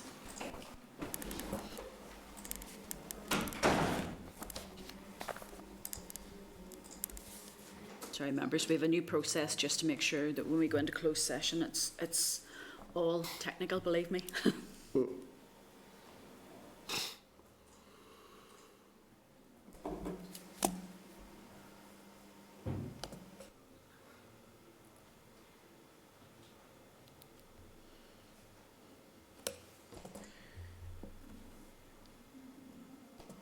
was muted, I was enclosed, everybody fired out, but I'm waiting confirmation from broadcast.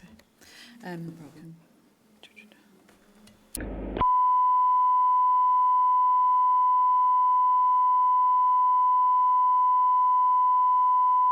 This is the Northern Ireland Assembly Committee Room 29.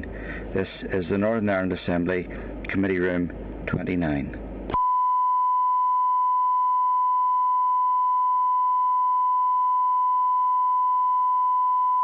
This is the Northern Ireland Assembly Committee Room 29. This is the Northern Ireland Assembly Committee Room 29.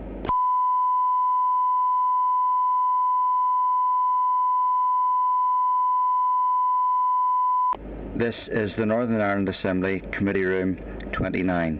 This is the Northern Ireland Assembly Committee Room 29.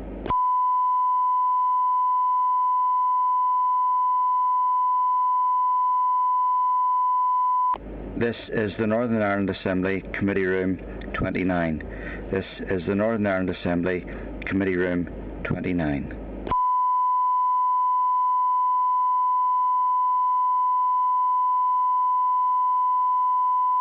This is the Northern Ireland Assembly Committee Room 29. This is the Northern Ireland Assembly Committee Room 29.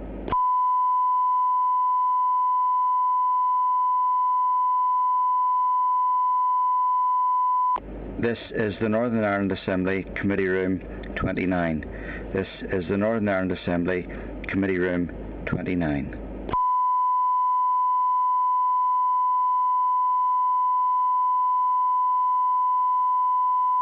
This is the Northern Ireland Assembly Committee Room 29. This is the Northern Ireland Assembly Committee Room 29.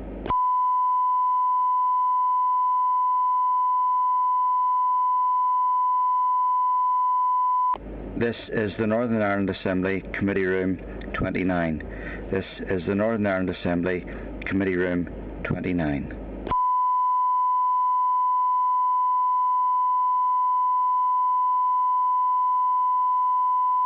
This is the Northern Ireland Assembly Committee Room 29. This is the Northern Ireland Assembly Committee Room 29.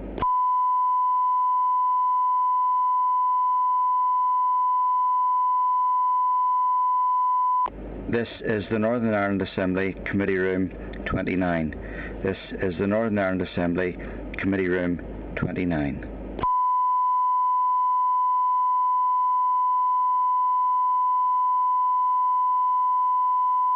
This is the Northern Ireland Assembly Committee Room 29. This is the Northern Ireland Assembly Committee Room 29.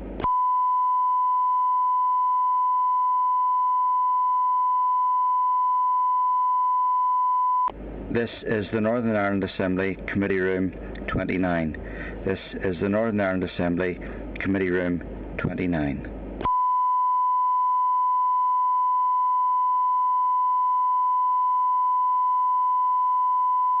This is the Northern Ireland Assembly Committee Room 29. This is the Northern Ireland Assembly Committee Room 29.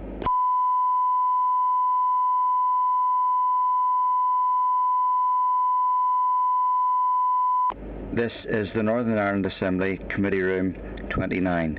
This is the Northern Ireland Assembly Committee Room 29.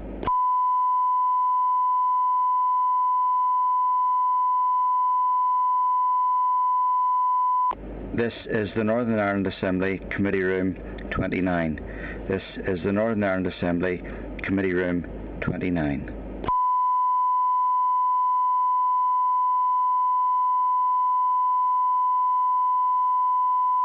This is the Northern Ireland Assembly Committee Room 29. This is the Northern Ireland Assembly Committee Room 29.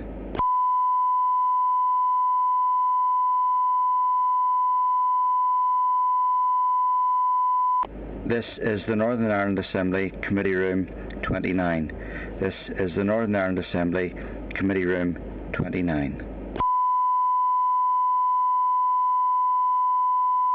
This is the Northern Ireland Assembly Committee Room 29. This is the Northern Ireland Assembly Committee Room 29.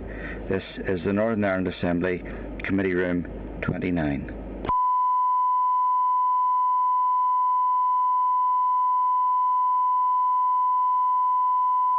This is the Northern Ireland Assembly Committee Room 29. This is the Northern Ireland Assembly Committee Room 29.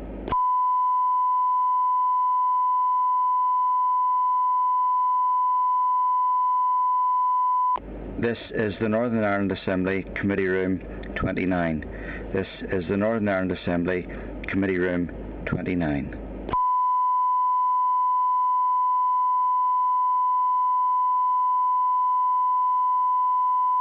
This is the Northern Ireland Assembly Committee Room 29. This is the Northern Ireland Assembly Committee Room 29.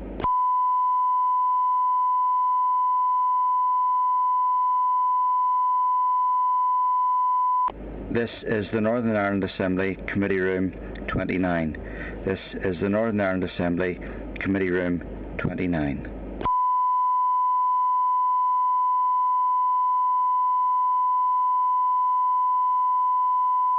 This is the Northern Ireland Assembly Committee Room 29. This is the Northern Ireland Assembly Committee Room 29.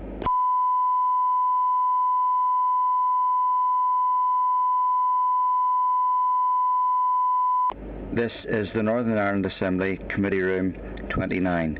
This is the Northern Ireland Assembly Committee Room 29.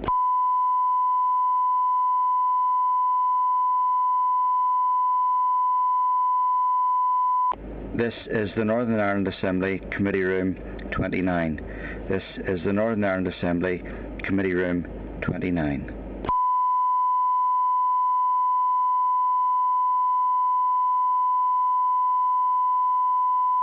This is the Northern Ireland Assembly Committee Room 29. This is the Northern Ireland Assembly Committee Room 29.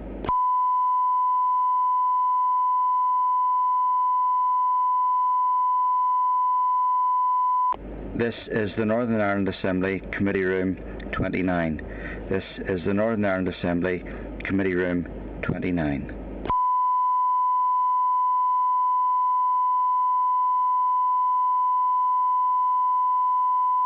This is the Northern Ireland Assembly Committee Room 29. This is the Northern Ireland Assembly Committee Room 29.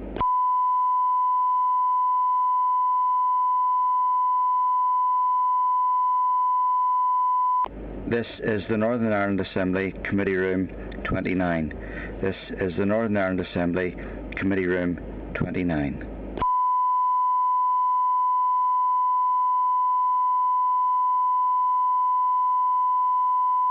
This is the Northern Ireland Assembly Committee Room 29. This is the Northern Ireland Assembly Committee Room 29.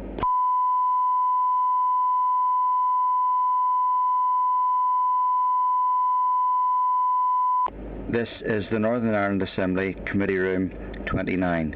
This is the Northern Ireland Assembly Committee Room 29.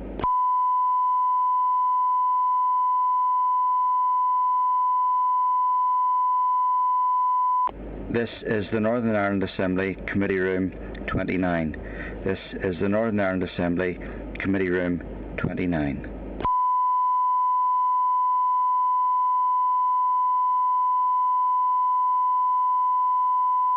This is the Northern Ireland Assembly Committee Room 29. This is the Northern Ireland Assembly Committee Room 29.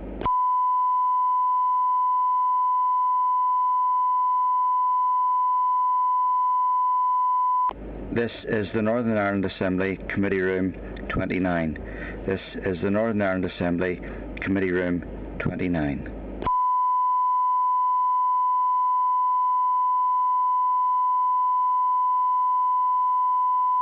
This is the Northern Ireland Assembly Committee Room 29.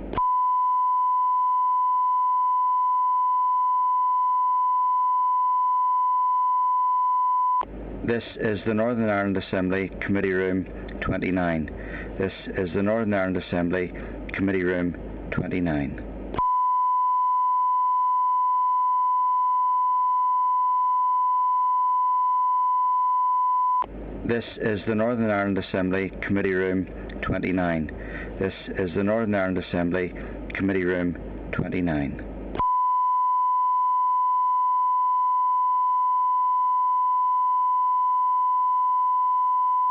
This is the Northern Ireland Assembly Committee Room 29. This is the Northern Ireland Assembly Committee Room 29.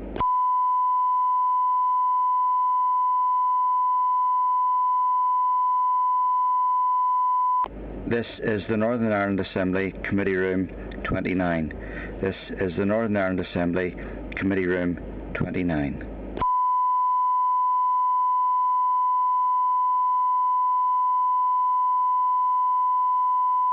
This is the Northern Ireland Assembly Committee Room 29. This is the Northern Ireland Assembly Committee Room 29.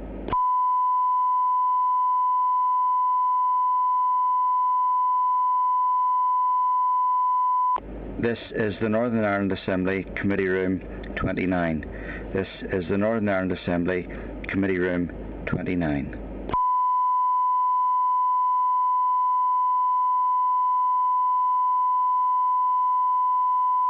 This is the Northern Ireland Assembly Committee Room 29.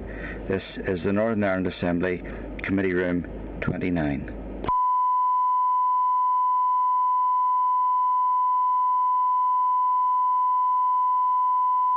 This is the Northern Ireland Assembly Committee Room 29. This is the Northern Ireland Assembly Committee Room 29.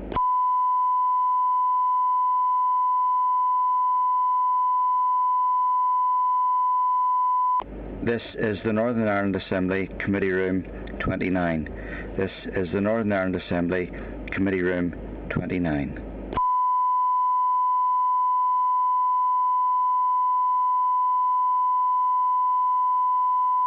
This is the Northern Ireland Assembly Committee Room 29. This is the Northern Ireland Assembly Committee Room 29.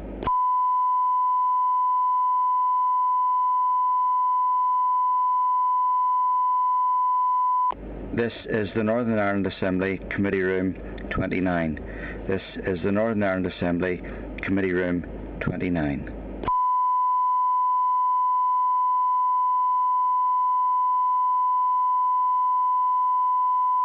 This is the Northern Ireland Assembly Committee Room 29. This is the Northern Ireland Assembly Committee Room 29.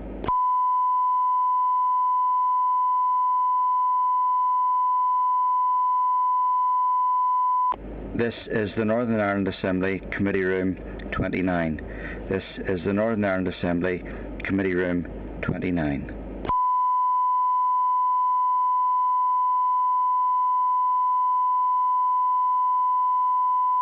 This is the Northern Ireland Assembly Committee Room 29. This is the Northern Ireland Assembly Committee Room 29.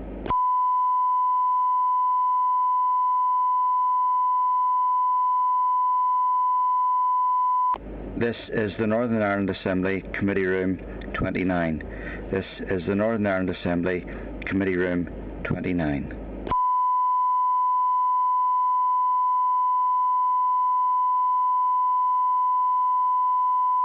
This is the Northern Ireland Assembly Committee Room 29. This is the Northern Ireland Assembly Committee Room 29.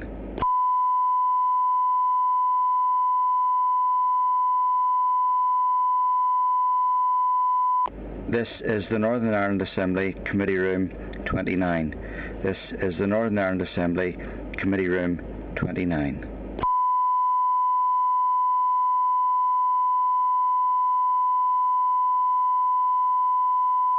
This is the Northern Ireland Assembly Committee Room 29. This is the Northern Ireland Assembly Committee Room 29. This is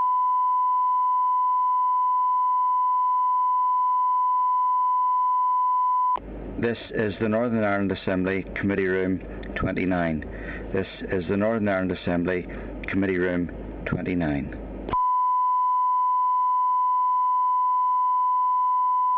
This is the Northern Ireland Assembly Committee Room 29. This is the Northern Ireland Assembly Committee Room 29. This is the Northern Ireland Assembly Committee Room 29. This is the Northern Ireland Assembly Committee Room 29. This is the Northern Ireland Assembly Committee Room 29.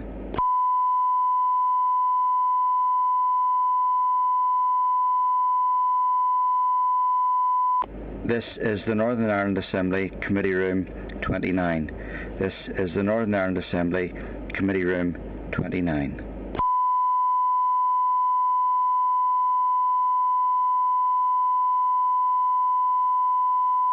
This is the Northern Ireland Assembly Committee Room 29. This is the Northern Ireland Assembly Committee Room 29.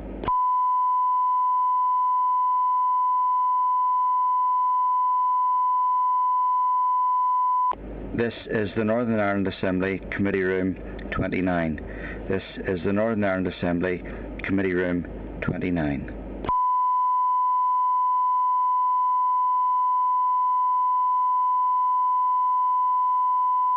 This is the Northern Ireland Assembly Committee Room 29. This is the Northern Ireland Assembly Committee Room 29.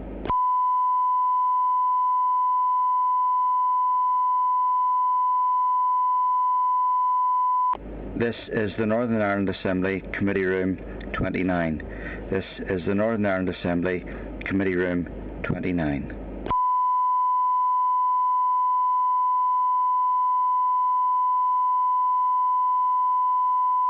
This is the Northern Ireland Assembly Committee Room 29. This is the Northern Ireland Assembly Committee Room 29.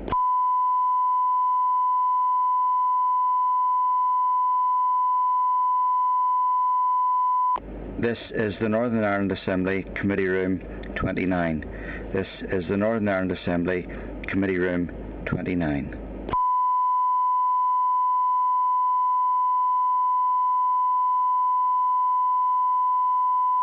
This is the Northern Ireland Assembly Committee Room 29. This is the Northern Ireland Assembly Committee Room 29.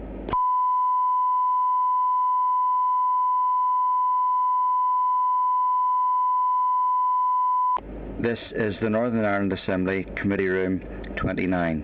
This is the Northern Ireland Assembly Committee Room 29.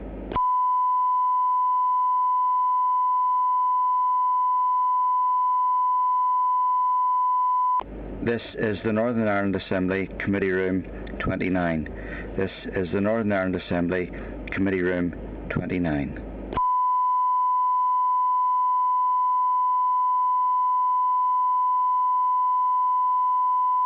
This is the Northern Ireland Assembly Committee Room 29. This is the Northern Ireland Assembly Committee Room 29.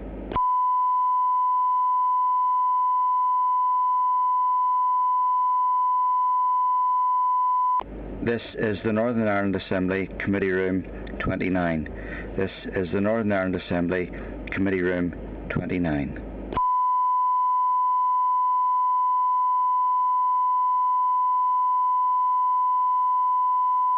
This is the Northern Ireland Assembly Committee Room 29. This is the Northern Ireland Assembly Committee Room 29.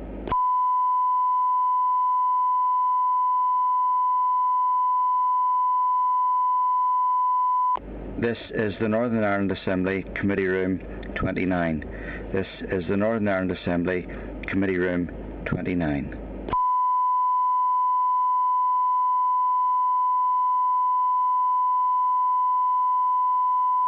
This is the Northern Ireland Assembly Committee Room 29. This is the Northern Ireland Assembly Committee Room 29.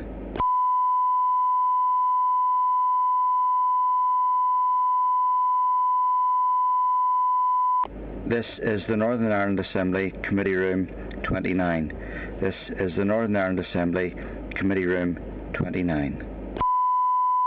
Northern Ireland Assembly Committee Room 29. This is the Northern Ireland Assembly Committee Room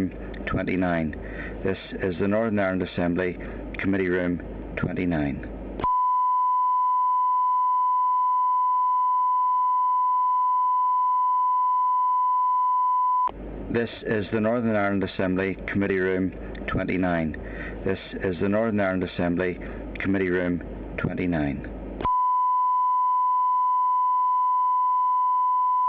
This is the Northern Ireland Assembly Committee Room 29. This is the Northern Ireland Assembly Committee Room 29. This is the Northern Ireland Assembly Committee Room 29.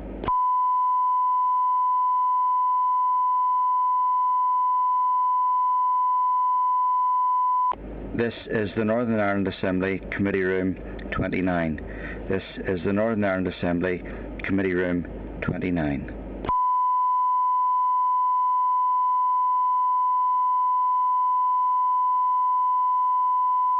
This is the Northern Ireland Assembly Committee Room 29. This is the Northern Ireland Assembly Committee Room 29.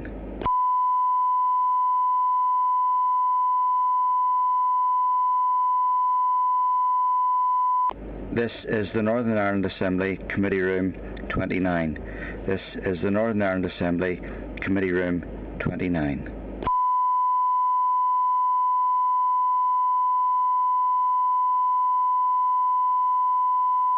This is the Northern Ireland Assembly Committee Room 29. This is the Northern Ireland Assembly Committee Room 29.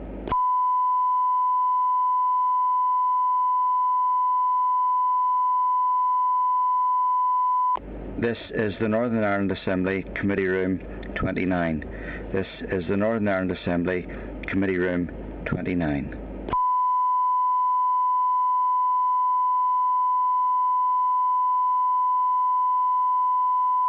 This is the Northern Ireland Assembly Committee Room 29. This is the Northern Ireland Assembly Committee Room 29.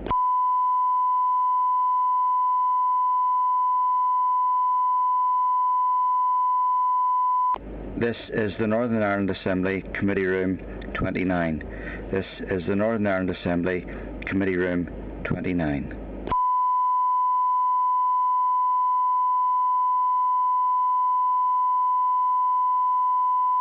This is the Northern Ireland Assembly Committee Room 29. This is the Northern Ireland Assembly Committee Room 29.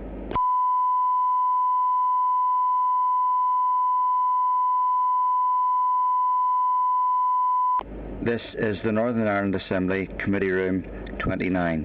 This is the Northern Ireland Assembly Committee Room 29.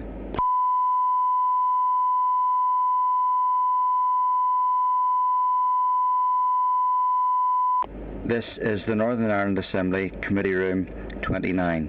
This is the Northern Ireland Assembly Committee Room 29.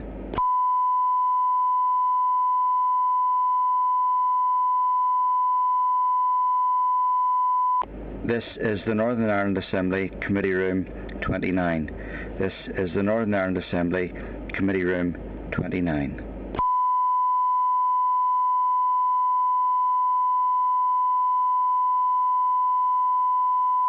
This is the Northern Ireland Assembly Committee Room 29.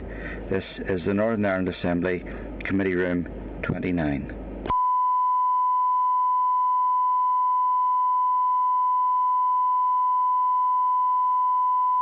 This is the Northern Ireland Assembly Committee Room 29. This is the Northern Ireland Assembly Committee Room 29.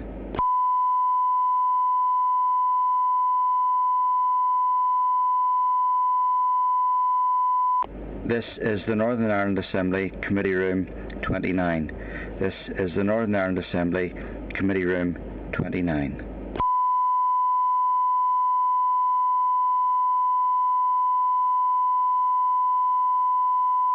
This is the Northern Ireland Assembly Committee Room 29. This is the Northern Ireland Assembly Committee Room 29.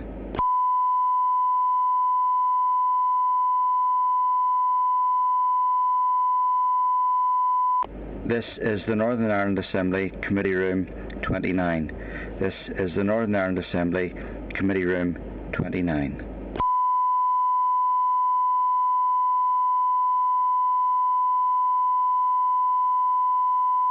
This is the Northern Ireland Assembly Committee Room 29. This is the Northern Ireland Assembly Committee Room 29.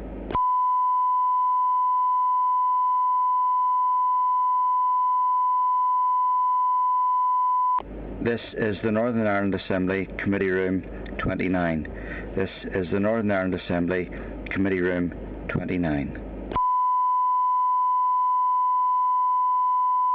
This is the Northern Ireland Assembly Committee Room 29. This is the Northern Ireland Assembly Committee Room 29. This is the Northern Ireland Assembly Committee Room 29.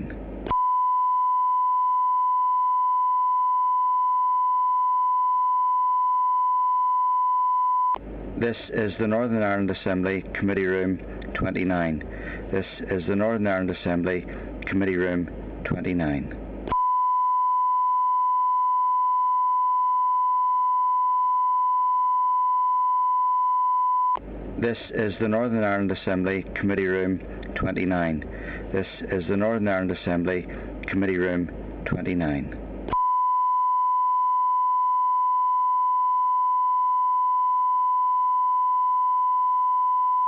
This is the Northern Ireland Assembly Committee Room 29. This is the Northern Ireland Assembly Committee Room 29.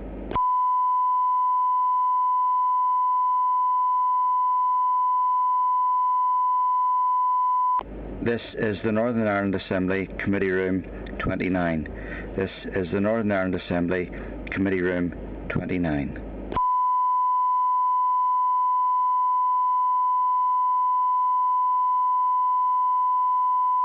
This is the Northern Ireland Assembly Committee Room 29. This is the Northern Ireland Assembly Committee Room 29.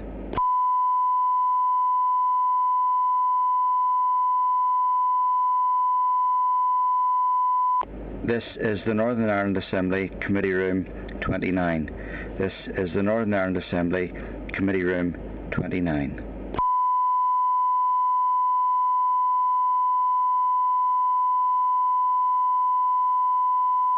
This is the Northern Ireland Assembly Committee Room 29. This is the Northern Ireland Assembly Committee Room 29.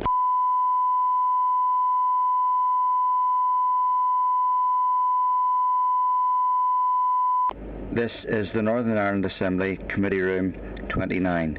This is the Northern Ireland Assembly Committee Room 29.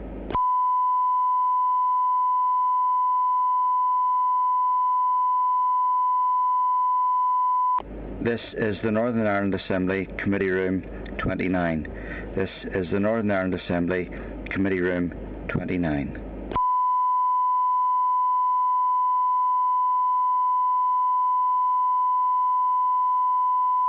This is the Northern Ireland Assembly Committee Room 29.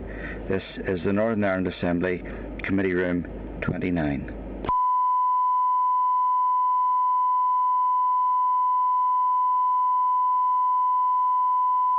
This is the Northern Ireland Assembly Committee Room 29. This is the Northern Ireland Assembly Committee Room 29.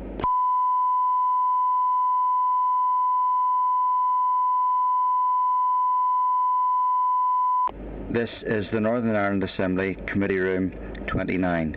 This is the Northern Ireland Assembly Committee Room 29.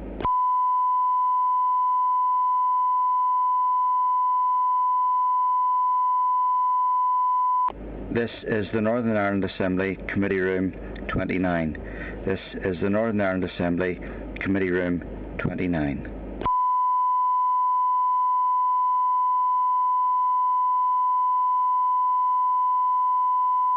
This is the Northern Ireland Assembly Committee Room 29.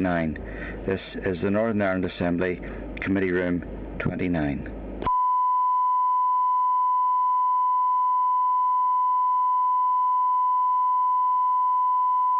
This is the Northern Ireland Assembly Committee Room 29.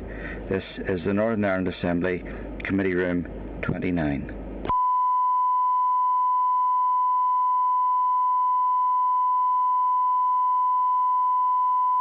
This is the Northern Ireland Assembly Committee Room 29. This is the Northern Ireland Assembly Committee Room 29.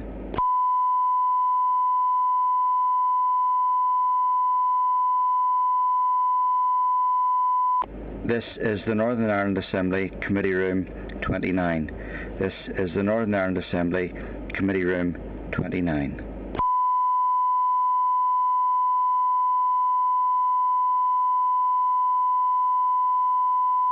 This is the Northern Ireland Assembly Committee Room 29.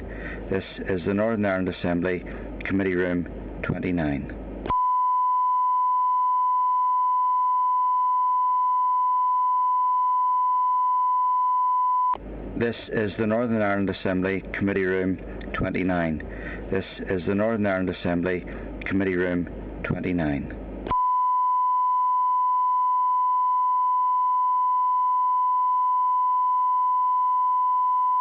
This is the Northern Ireland Assembly Committee Room 29.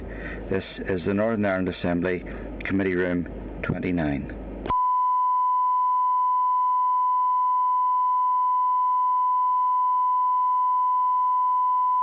This is the Northern Ireland Assembly Committee Room 29. This is the Northern Ireland Assembly Committee Room 29.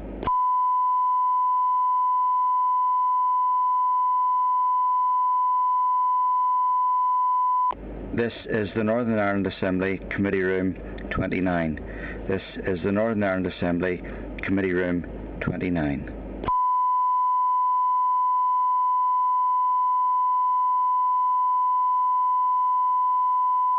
This is the Northern Ireland Assembly Committee Room 29.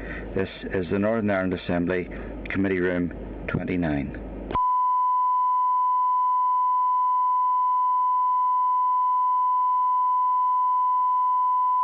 This is the Northern Ireland Assembly Committee Room 29.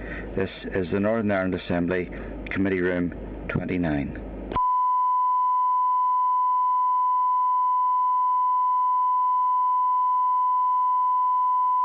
This is the Northern Ireland Assembly Committee Room 29.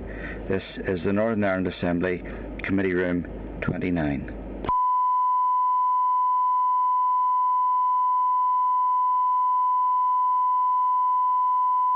This is the Northern Ireland Assembly Committee Room 29. This is the Northern Ireland Assembly Committee Room 29.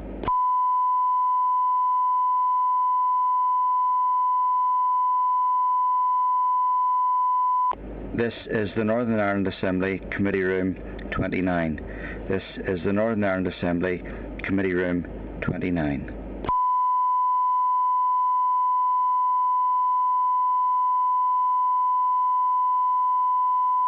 This is the Northern Ireland Assembly Committee Room 29. This is the Northern Ireland Assembly Committee Room 29.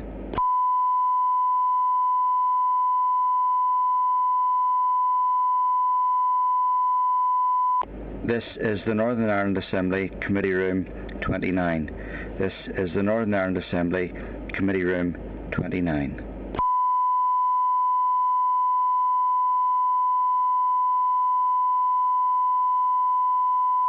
This is the Northern Ireland Assembly Committee Room 29. This is the Northern Ireland Assembly Committee Room 29.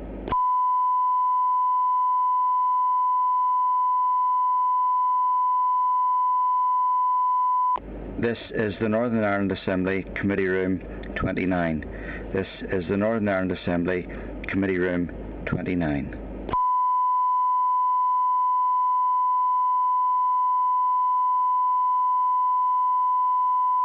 This is the Northern Ireland Assembly Committee Room 29. This is the Northern Ireland Assembly Committee Room 29.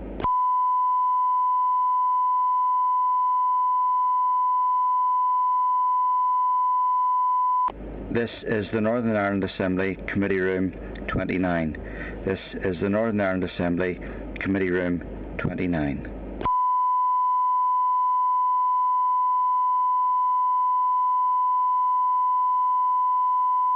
This is the Northern Ireland Assembly Committee Room 29. This is the Northern Ireland Assembly Committee Room 29.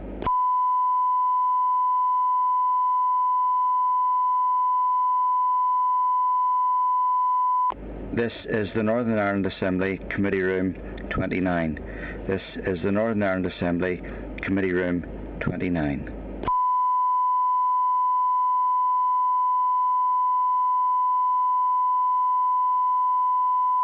This is the Northern Ireland Assembly Committee Room 29.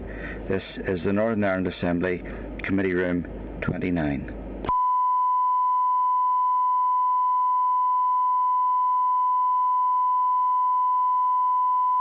This is the Northern Ireland Assembly Committee Room 29.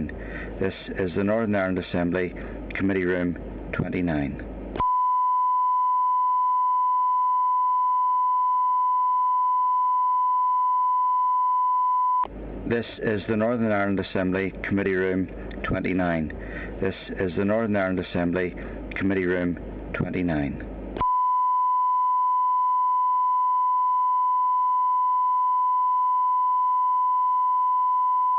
This is the Northern Ireland Assembly Committee Room 29. This is the Northern Ireland Assembly Committee Room 29.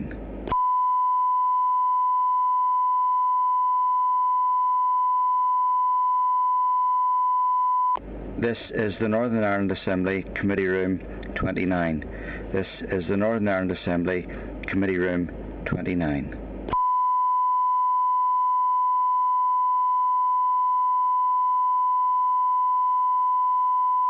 This is the Northern Ireland Assembly Committee Room 29.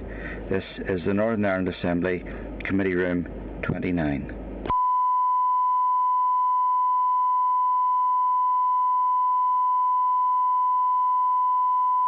This is the Northern Ireland Assembly Committee Room 29. This is the Northern Ireland Assembly Committee Room 29.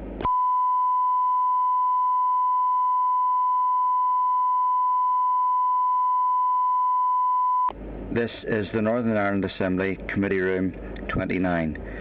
This is the Northern Ireland Assembly Committee Room 29.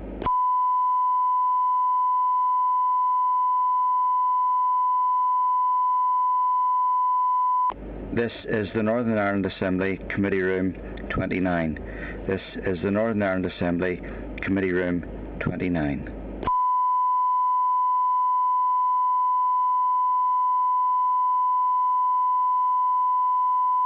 This is the Northern Ireland Assembly Committee Room 29. This is the Northern Ireland Assembly Committee Room 29.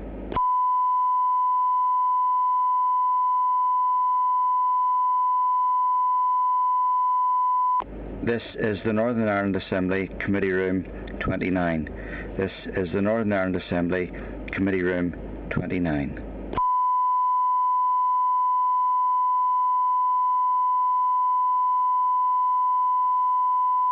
This is the Northern Ireland Assembly Committee Room 29.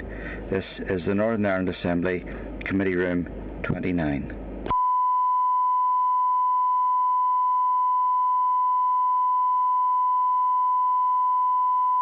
This is the Northern Ireland Assembly Committee Room 29. This is the Northern Ireland Assembly Committee Room 29.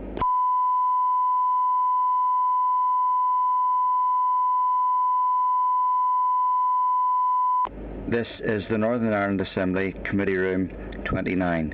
This is the Northern Ireland Assembly Committee Room 29.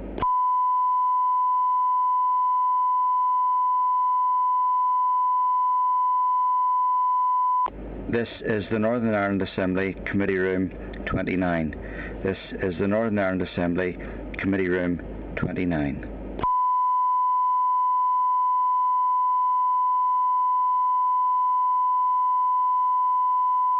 This is the Northern Ireland Assembly Committee Room 29. This is the Northern Ireland Assembly Committee Room 29.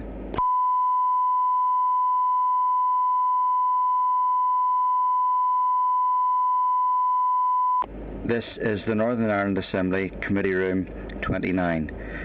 This is the Northern Ireland Assembly Committee Room 29.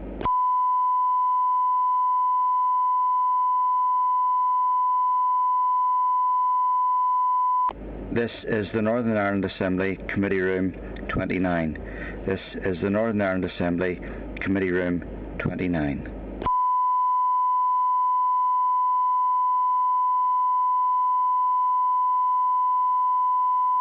This is the Northern Ireland Assembly Committee Room 29.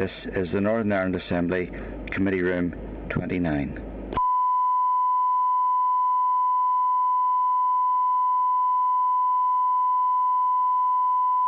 This is the Northern Ireland Assembly Committee Room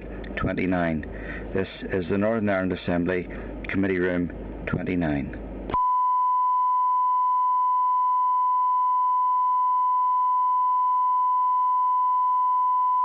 This is the Northern Ireland Assembly Committee Room 29. This is the Northern Ireland Assembly Committee Room 29. This is the Northern Ireland Assembly Committee Room 29. This is the Northern Ireland Assembly Committee Room 29. This is the Northern Ireland Assembly Committee Room 29.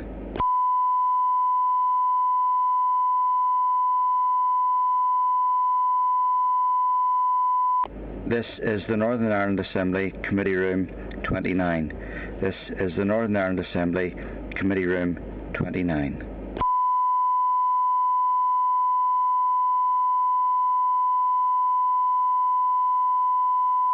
This is the Northern Ireland Assembly Committee Room 29. This is the Northern Ireland Assembly Committee Room 29.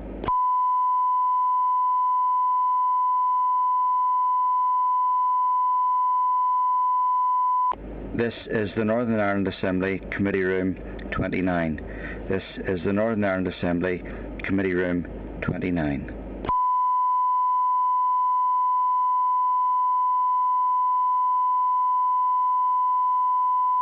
This is the Northern Ireland Assembly Committee Room 29.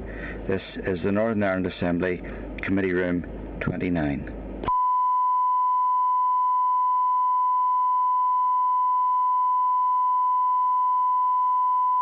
This is the Northern Ireland Assembly Committee Room 29. This is the Northern Ireland Assembly Committee Room 29.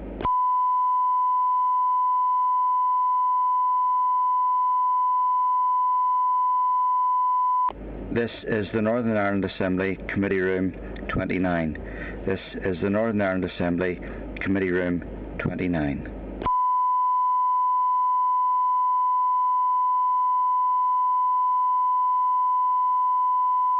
This is the Northern Ireland Assembly Committee Room 29. This is the Northern Ireland Assembly Committee Room 29.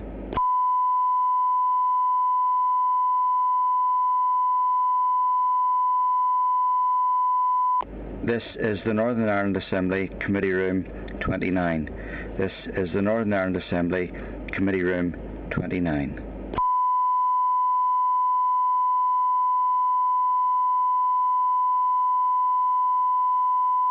This is the Northern Ireland Assembly Committee Room 29. This is the Northern Ireland Assembly Committee Room 29.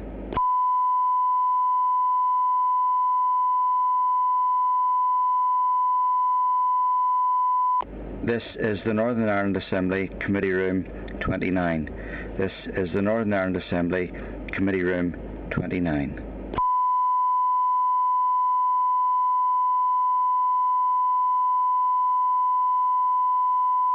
This is the Northern Ireland Assembly Committee Room 29. This is the Northern Ireland Assembly Committee Room 29.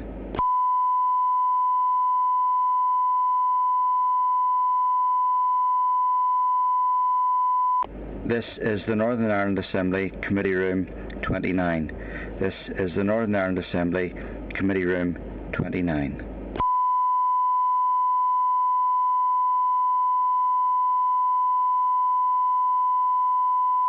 This is the Northern Ireland Assembly Committee Room 29. This is the Northern Ireland Assembly Committee Room 29.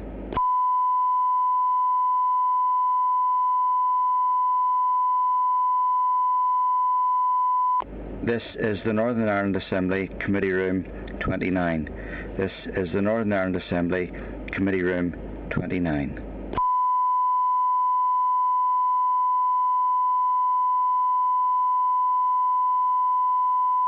This is the Northern Ireland Assembly Committee Room 29. This is the Northern Ireland Assembly Committee Room 29.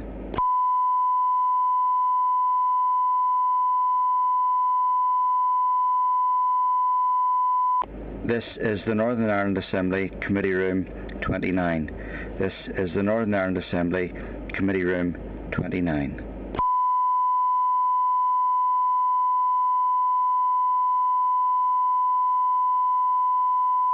This is the Northern Ireland Assembly Committee Room 29. This is the Northern Ireland Assembly Committee Room 29.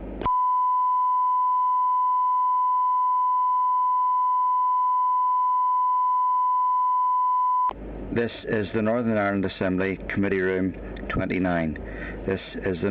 This is the Northern Ireland Assembly Committee Room 29. This is the Northern Ireland Assembly Committee Room 29. This is the Northern Ireland Assembly Committee Room 29.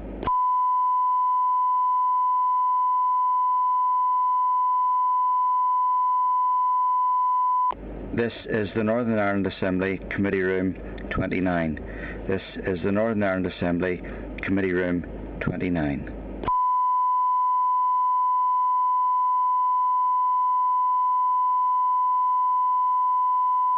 This is the Northern Ireland Assembly Committee Room 29. This is the Northern Ireland Assembly Committee Room 29.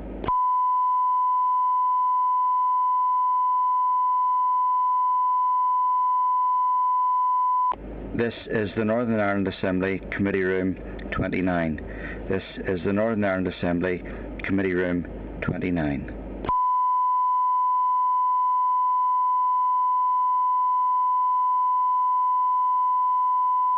This is the Northern Ireland Assembly Committee Room 29.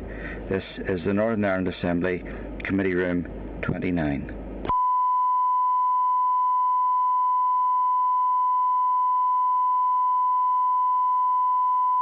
This is the Northern Ireland Assembly Committee Room 29. This is the Northern Ireland Assembly Committee Room 29.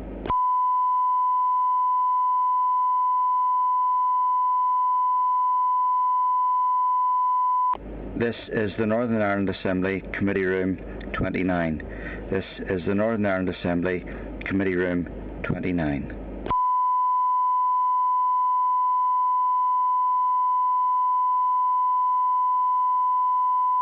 This is the Northern Ireland Assembly Committee Room 29. This is the Northern Ireland Assembly Committee Room 29.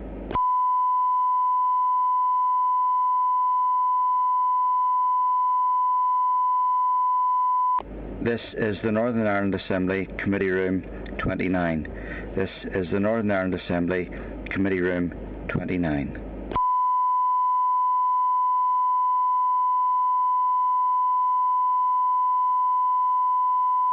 This is the Northern Ireland Assembly Committee Room 29. This is the Northern Ireland Assembly Committee Room 29.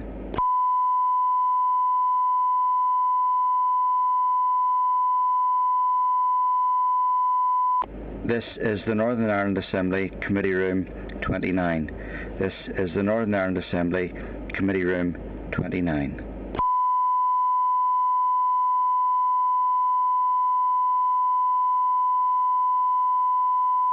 This is the Northern Ireland Assembly Committee Room 29. This is the Northern Ireland Assembly Committee Room 29.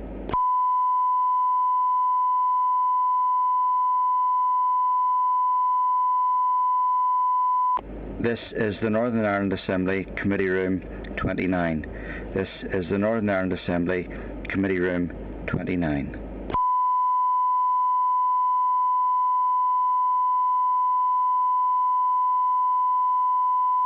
This is the Northern Ireland Assembly Committee Room 29. This is the Northern Ireland Assembly Committee Room 29.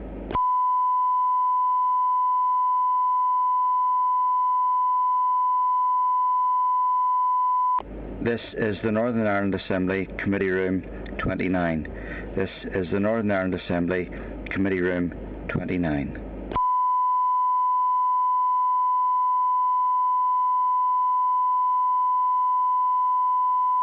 This is the Northern Ireland Assembly Committee Room 29. This is the Northern Ireland Assembly Committee Room 29.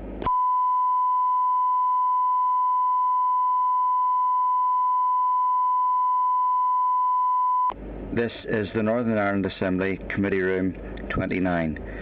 This is the Northern Ireland Assembly Committee Room 29.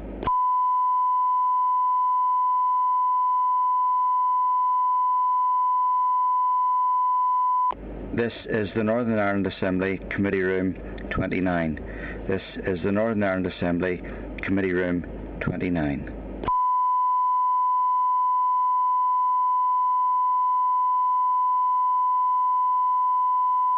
This is the Northern Ireland Assembly Committee Room 29.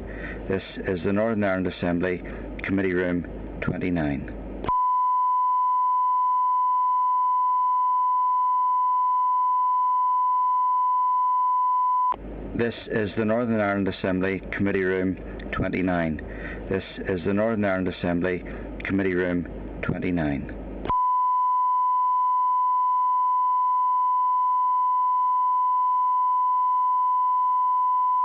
This is the Northern Ireland Assembly Committee Room 29.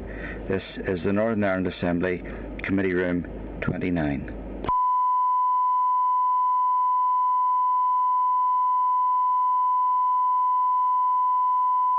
This is the Northern Ireland Assembly Committee Room 29. This is the Northern Ireland Assembly Committee Room 29.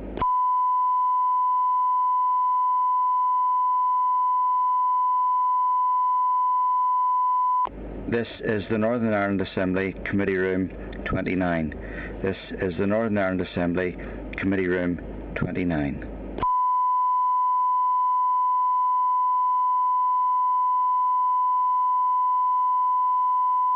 This is the Northern Ireland Assembly Committee Room 29. This is the Northern Ireland Assembly Committee Room 29.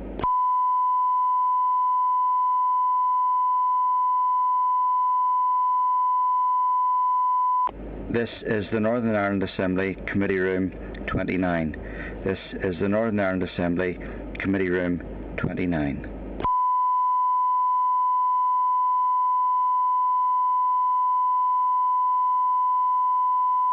This is the Northern Ireland Assembly Committee Room 29. This is the Northern Ireland Assembly Committee Room 29.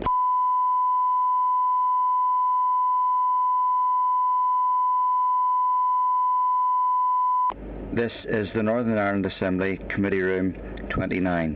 This is the Northern Ireland Assembly Committee Room 29.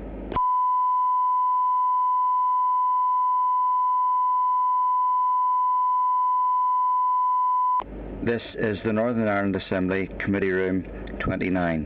This is the Northern Ireland Assembly Committee Room 29.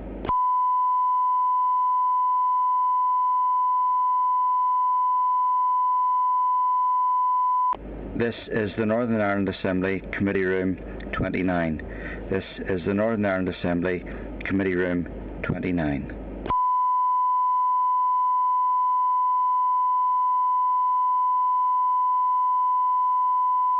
This is the Northern Ireland Assembly Committee Room 29. This is the Northern Ireland Assembly Committee Room 29.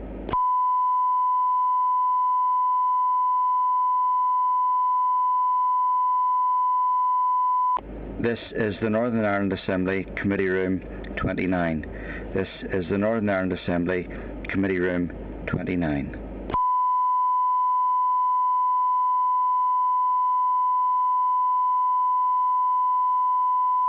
This is the Northern Ireland Assembly Committee Room 29. This is the Northern Ireland Assembly Committee Room 29.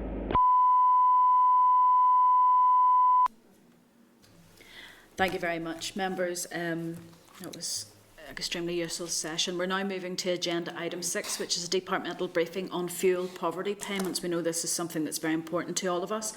Members, your briefing paper is at page 409 of your pack, and we'll welcome David Pawley, David Tarr and Gareth Kelly to give us the briefing. Thank you very much, David. Nice to see you again.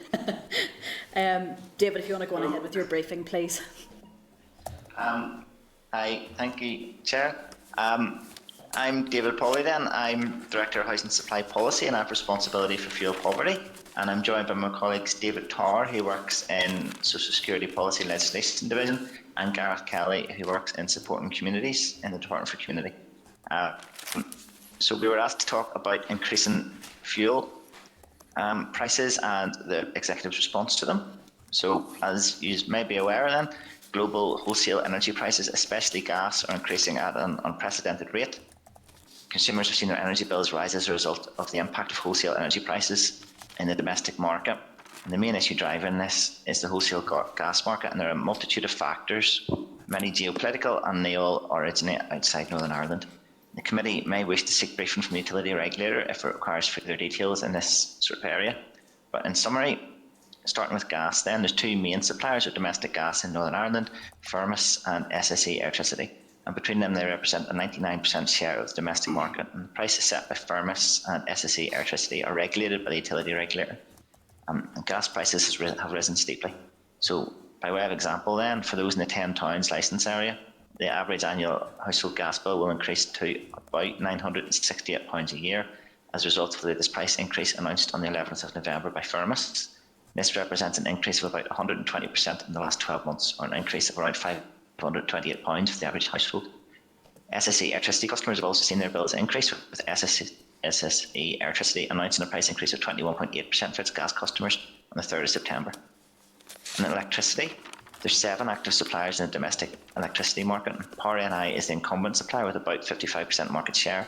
Utility regulator is responsible for regulating the price charged to customers by PowerNI, and the other suppliers must then compete against the regulated PowerNI tariff. Electricity prices have risen significantly in the past year. PowerNI on the 19th of November announced an increase in its electricity prices of 21.4%, which followed a 6.9% increase in July 2021. And this means the average household annual electricity bill will increase from about £571 last year to about £741 this year, or an increase of around £170 a year. Then finally, oil. So the Consumer Council has advised that 68% of households in Northern Ireland rely on oil to heat their homes. The price of oil has been rising throughout 2021, and this has been particularly evident during September and October, where the price has risen steeply. And the price of 500 litres of heating oil is now about £135 more expensive than the previous year. Albeit last year oil prices were at quite historic lows. And the utility regulator has advised that market analysts are predicting higher wholesale energy prices for the next 18 to 36 months, and that they envisage further significant increases in household energy bills. So against a backdrop of rising inflation, many individuals and households without additional support may well struggle to heat their homes or pay their energy bills over the winter months, and there are consequences of that.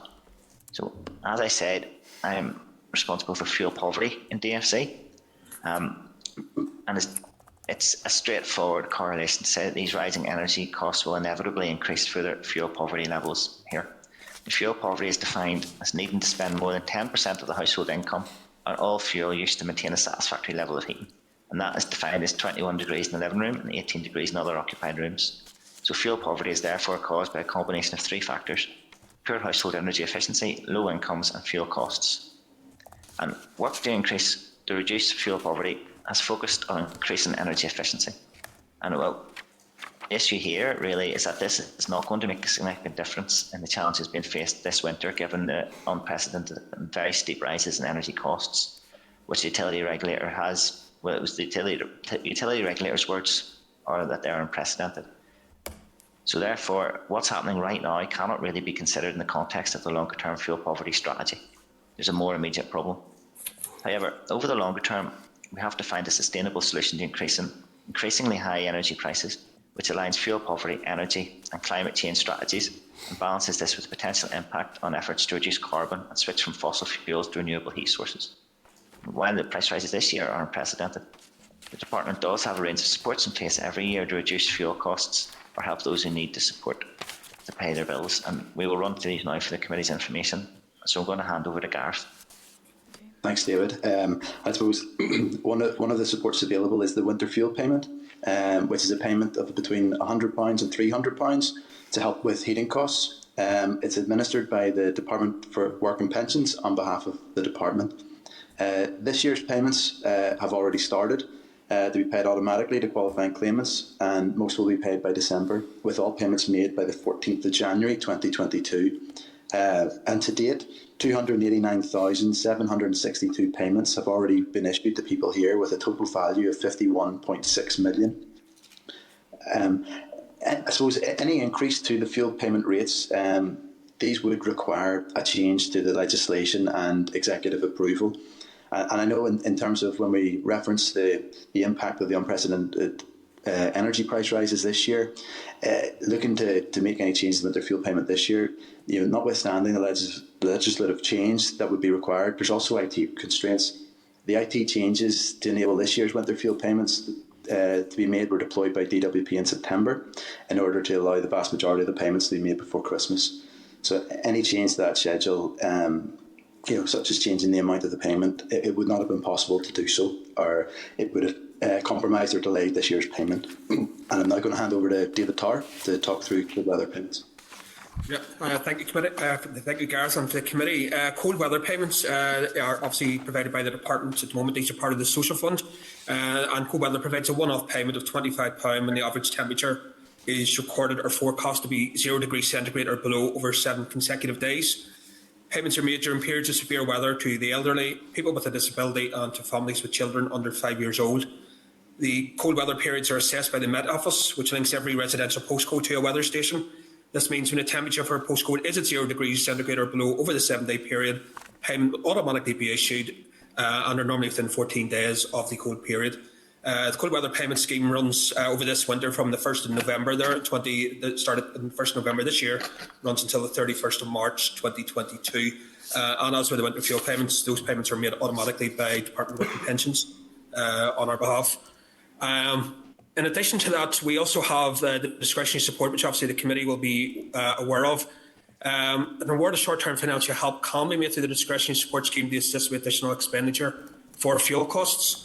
If the person is in an extreme exception or a crisis situation, awards will be made as an interest-free loan, provided the person meets the eligibility criteria, which includes an assessment of the ability to repay the loan and the level of existing government debt. Discretionary support currently available to anybody who's in receipt of benefits or working as long as their annual income is below £20,884.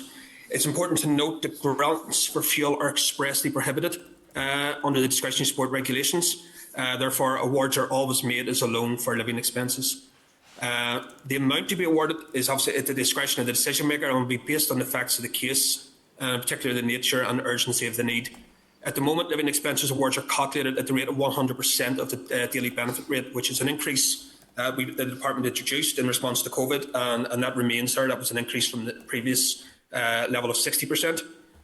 When we're making awards, we can't make awards specifically for oil, and they will be calculated with reference to the oil price checker on the day the award is made. And awards can also be made to cover for coal, gas and electricity. And that's pretty much where we're at. Just an oversight of the support we can provide currently. So, Chair, then, the other two schemes we wanted to mention then are the two fuel poverty schemes. So they are Affordable Warmth and the Boiler Replacement Scheme. The main one is the Affordable Warmth Scheme. The Affordable Warmth Scheme has a targeted approach aimed at private sector households and those in the private rented sector most at risk of fuel poverty with an annual household income of less than 23,000. And we changed that this year. The committee is probably aware we raised that and put some disregards in for some types of income. The scheme offers a range of energy efficiency improvement measures, including loft and cavity wall installation of gas rod heating systems and replacement windows where appropriate. To date, 92 million has been invested in the scheme, with 6 million invested so far in this financial year. The boiler replacement scheme then also provides a grant of up to £1,000 towards the cost of replacing old and inefficient boilers over 15 years old. It's open to owner-occupiers with a household income of less than £40,000, and to date 22.6 million has been invested in this scheme, with around 900,000 invested so far in this financial year. I'm now going to pass back to Gareth, who's going to talk about any additional work happening this winter. Thanks, David. And I suppose in terms of the current crisis, in the Minister's statement to the Assembly on the 2nd of November, and again in the orals last week, Minister Hargey reiterated that obviously it's for the Executive to agree collectively on how we respond and how we can help to mitigate the increase in the energy costs for the domestic consumers. The Minister has asked officials to consider what additional interventions that our department might deliver to support those who are struggling to heat their homes and meet their energy costs. We have been engaging with the utility regulator, the Consumer Council and other stakeholders to scope out the potential options that are available. And this includes developing an energy payment support scheme. We're looking to provide a one-off payment to help individuals in receipt of specified benefits with their energy costs this winter. Obviously, such a scheme will require the support of the NI Executive to ensure that there is sufficient funding to deliver an appropriate level of support. It'll also require new legislation, as well as the support of other key stakeholders for the scheme to be delivered. And I suppose, really, in terms of the funding then and the financial implications, as part of the Barnett consequential, there was 13.8 million has been allocated to NI in relation to the UK Government's Household Support Fund. And I know at the time of writing, Minister Murphy had written to executive colleagues to propose that rather than waiting until the January monitoring round, the 13.8 million provided for that to be immediately allocated to the Department for Communities to support this energy payment support scheme. Also aware that Minister Murphy has asked that all ministers to consider whether they would be in a position to identify underspends in advance of January monitoring, or to take action to free up funding, which could then be provided to the Department of Communities to help support an energy payment support scheme. At the time of writing, DFC officials are also considering then what underspends from this department could be allocated to such a scheme.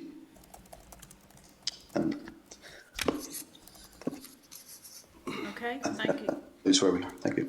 Thank you very much. I'll ask a couple of questions and then I'll open up to the floor. I've got Andy's indicated first. Thank you for giving us an update on that energy payment support scheme. 13.8 million isn't going to touch the sides of what we think would be needed. Have you any idea what the total budget would possibly be for such a scheme? I know that the Minister has advised that similar to what you've said around the 13.8 million, when we compare it to what was paid last year in relation to the COVID-19 heating payment, where it was in the region of 44 million. And I suppose really it's what budget will be available from the NI Executive will then determine what the response will be on that. So we don't have an idea of the amount, and when you've mentioned there about people in receipt of specified or specific benefits, what type of benefits are you thinking about? I suppose what not sure of what funding is available. I suppose at this stage, I'm not really in a position to provide further details in relation to the scheme. We're aware that the Executive is able to set the winter fuel payment rate independently of the UK Government. Are you aware of any discussions that your department has had with the Executive Office about increasing this payment this year? I'm not aware of any discussions this year, Chair. The other thing I want to ask you about is paragraph 31 in your paper, members. It's on page 415 of your pack. It says there, a person does not have to be claiming benefits to be eligible for discretionary support, and their annual income has to be below the 20,894, David, as you had spelt out. Can I just ask, I thought that the annual income threshold had been increased. Has it not been increased for discretionary support? It was, Chair. So that was the increase in to 20,894. It increases every year with the in line with the national minimum wage. It will automatically increase again from April next year. So that is the current level. It was increased from, I can't remember the precise level we had before pre-pandemic. It was increased obviously by Minister in response to the pandemic. We increased the number of hours in the calculation. And then when the national minimum wage uplifted earlier this year, it automatically increased again. That's built into the regulations. It'll just uplift automatically every April once the national living wage. So the increase that it was obviously announced by the UK Government, which I assume will apply here in Northern Ireland, will lift that threshold again from April next year. Okay, but then people will be paying more out in national insurance, unfortunately. I thought during COVID we had actually increased the annual income to closer to 24,000, 23 something for other supports. Was that not the case? Not in terms of discretionary support. No, it was lifted up in just in relation to the national living wage. It is still tied to that. I mean, I don't have the previous levels to hand, but I would need to confirm that for you, Chair. And obviously we can provide more detail on that. Could we have a wee look at that just to see now? Obviously, yes. The living wage is one thing, but we do know that people are going to get hit quite hard with national insurance increases happening. So it would be worthwhile just to do a year-on-year comparison to see, for money that's actually available for people to spend, even though it may well be 20,894. They'll have less of their own money available, isn't it? 8p on the pound or something like that. There's other benefits there that's changing. I'm going to bring in other members at this stage. I have Andy, then Ciara, then Mark. Thanks very much, Chair. Can I just pick up on the point of the Chair very quickly first? The discretionary support amount to 20,800. Affordable warmth is set at 23,000. Why the difference in the threshold for each of those two? Yeah. Well, I can, on the discretionary support threshold, the discretionary support threshold was originally set at what was perceived to be the typical number of hours that a person would work in full-time employment, multiplied by the national living wage. In response to the pandemic, we increased the number of hours that acted to increase the threshold, and that's what that's tied to. I can't speak to the £23,000 level. I don't know if, David, if you... When we were setting the threshold for the affordable warmth scheme, I suppose it was done separately. It's an energy efficiency grant. It's meant to get low income households.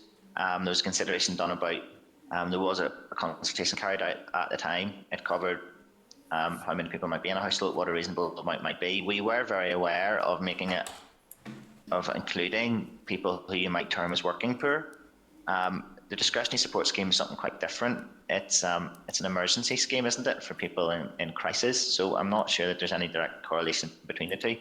The other thing is the discretionary support scheme obviously has this where it increases every year, whereas the affordable warmth scheme, we have to increase it by regulations less frequently. It doesn't automatically increase like that. So I suppose at one point before we increased it, it was possibly lower, and we thought that was too low. Yeah, no, And I appreciate what you're saying, David. There's no direct correlation, but one branch within the department set a threshold of 23,000 being in recognition of low-income households, but then another arm of the department has set a low-income grant at 20,800. I would have thought there would have been much better to align both of those, and maybe that's something for the department to consider moving forward. Just moving on in respect of discretionary support, and you'd mentioned, excuse me, in relation to the living cost, that is obviously delivered by a loan. What if an individual, it's determined it's unaffordable for them to take a loan? What's the options?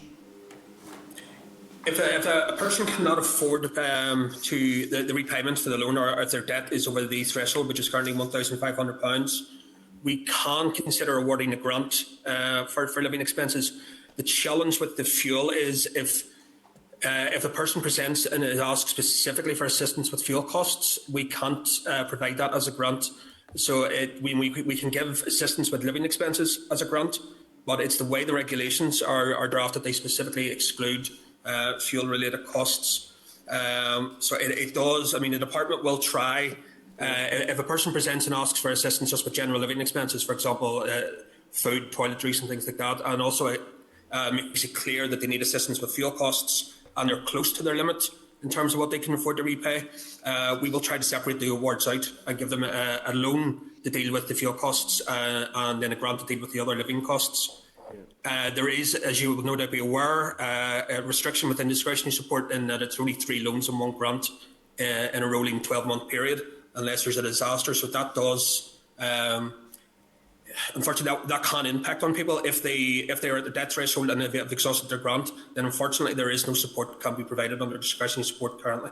Yeah, so the model of the ES isn't an ideal model, a delivery model for those who may be in crisis in relation to fuel costs for the reasons you've outlined there. So we need to be looking at an alternative delivery mechanism. Is there any more detail at this stage on what that alternative delivery mechanism will be? Obviously, you've alluded to the COVID-19 heating payment, which cost circa 44 million.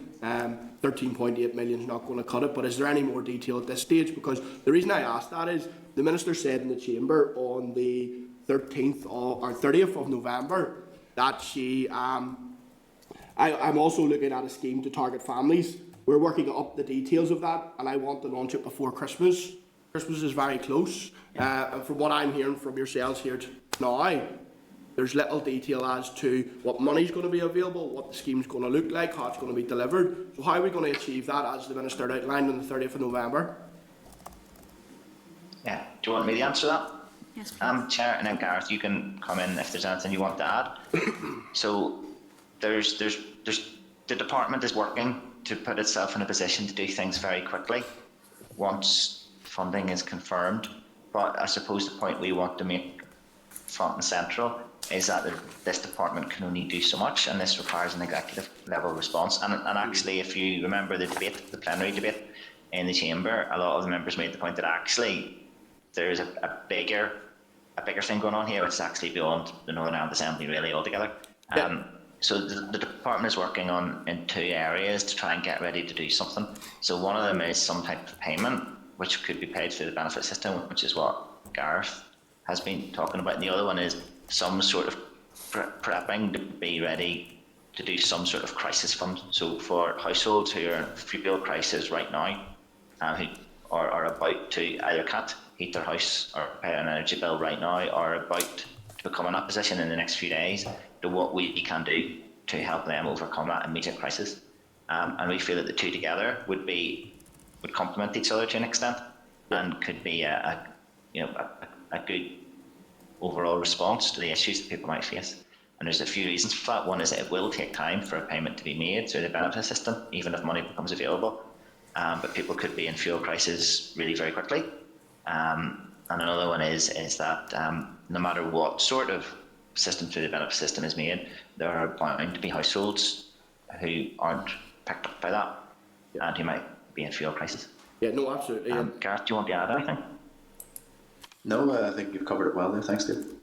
No, I totally appreciate that, David, but the point I'm making is the Minister made that statement in the Chamber, launching before Christmas, hope to launch before Christmas. We're some 2 weeks away before Christmas.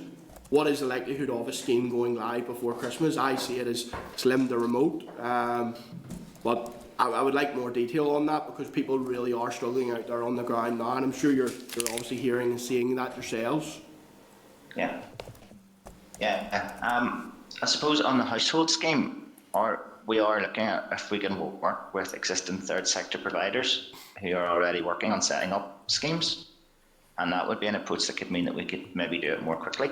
But I mean, you're entirely right. The department is very aware of that this is happening right now, that this is a thing, that this is not a abstract in the future at some point thing. This is a right now thing.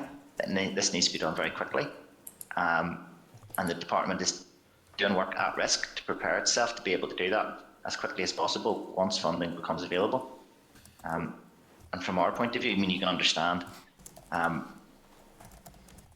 that we would much rather be in a position to come to the committee today and say that funding has been made available, and this is what we are proposing to do. Unfortunately, we're not in that position. So what is the position, David, with the 13.8 million? When did the Minister write to the Finance Minister? Has he received responses from all of his executive colleagues? You know, this should be, to me, it should be pretty straightforward. I don't see any dissent from any of the parties around the chamber on the debate you alluded to, so it should be pretty straightforward to get that 13.8 million released to DFC, or am I missing something? And this discussion is being taken forward by the Finance Minister with their executive colleagues, so you'll understand that these aren't things that we necessarily have much insight into or know much about. So we're obviously want to give you as much information as we can from our point of view. But I suppose much like it doesn't make your job easy coming here with limited information. I appreciate that. In terms of you'd mentioned there about working with third sector organisations, is there any detail on what those models might be? Is that a type of fuel bank foundation model which is operational in Scotland through payments through the likes of the NEA, Advice NI that similarly run? Those are all the sorts of things that, well, some of those are organisations we've talked to, and those are the sorts of models that we've been looking at and trying to come up with something that might work here. Yeah, we've talked to both the fuel bank, we've talked to NEA, we've talked to various other people. One point I would want to make is that we are having very, very regular meetings with Utility Regulator and the Consumer Council, and we're working with them on this. Yeah. And you've made the point, David, and it's an important point, that this is a cross-cutting matter.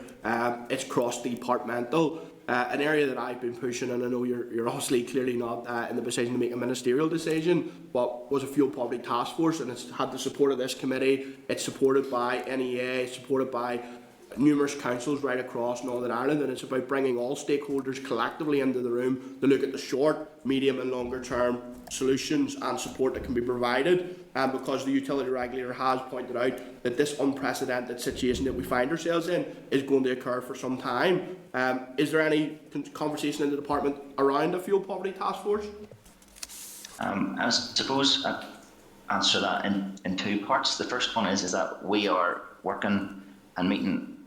I don't think it's any great secret, so I mean, and the issue with me telling you, we're meeting, the utility regulator is hosting meetings every other week and has done since I think the start of October. With the Department of Economy, our department, the Consumer Council and the Utility Regulator, and we're working with that group on what a response might be this winter. So that's in terms of the immediate response. I mean, we have,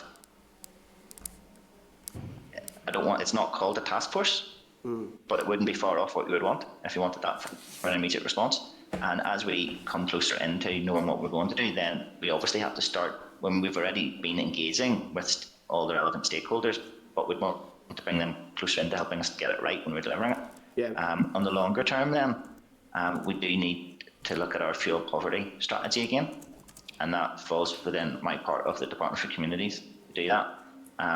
We had paused work on that. We'd started with some work on renewing our fuel poverty and revising our fuel poverty strategy, but we paused work on that, and the reason for that is that it needs to take into account the energy strategy, which is imminent from the Department for Economy.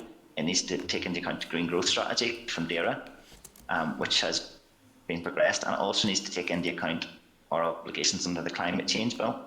It's unlike previous fuel poverty strategies.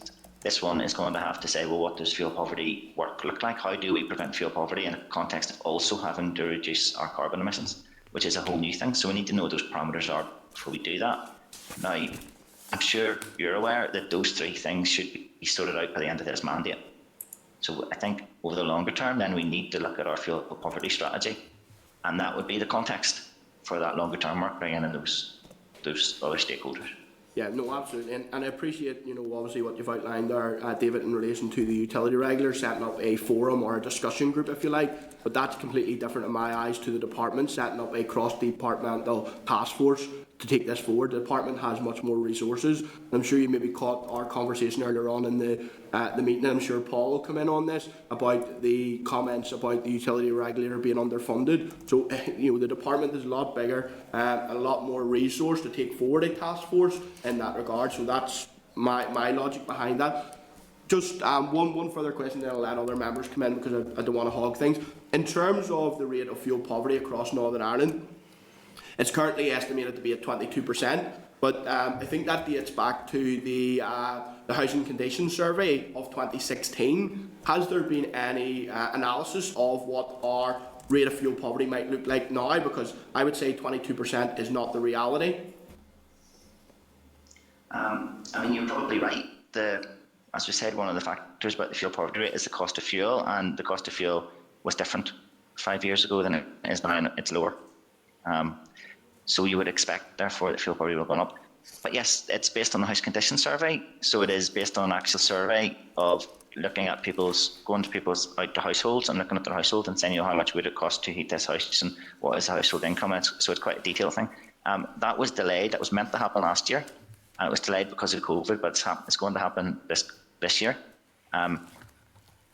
So we should get new detailed results about it. Well, I think they're trying to bring the results out quicker than they did last time, but it'll be a while after the completion of the survey, which is happening now.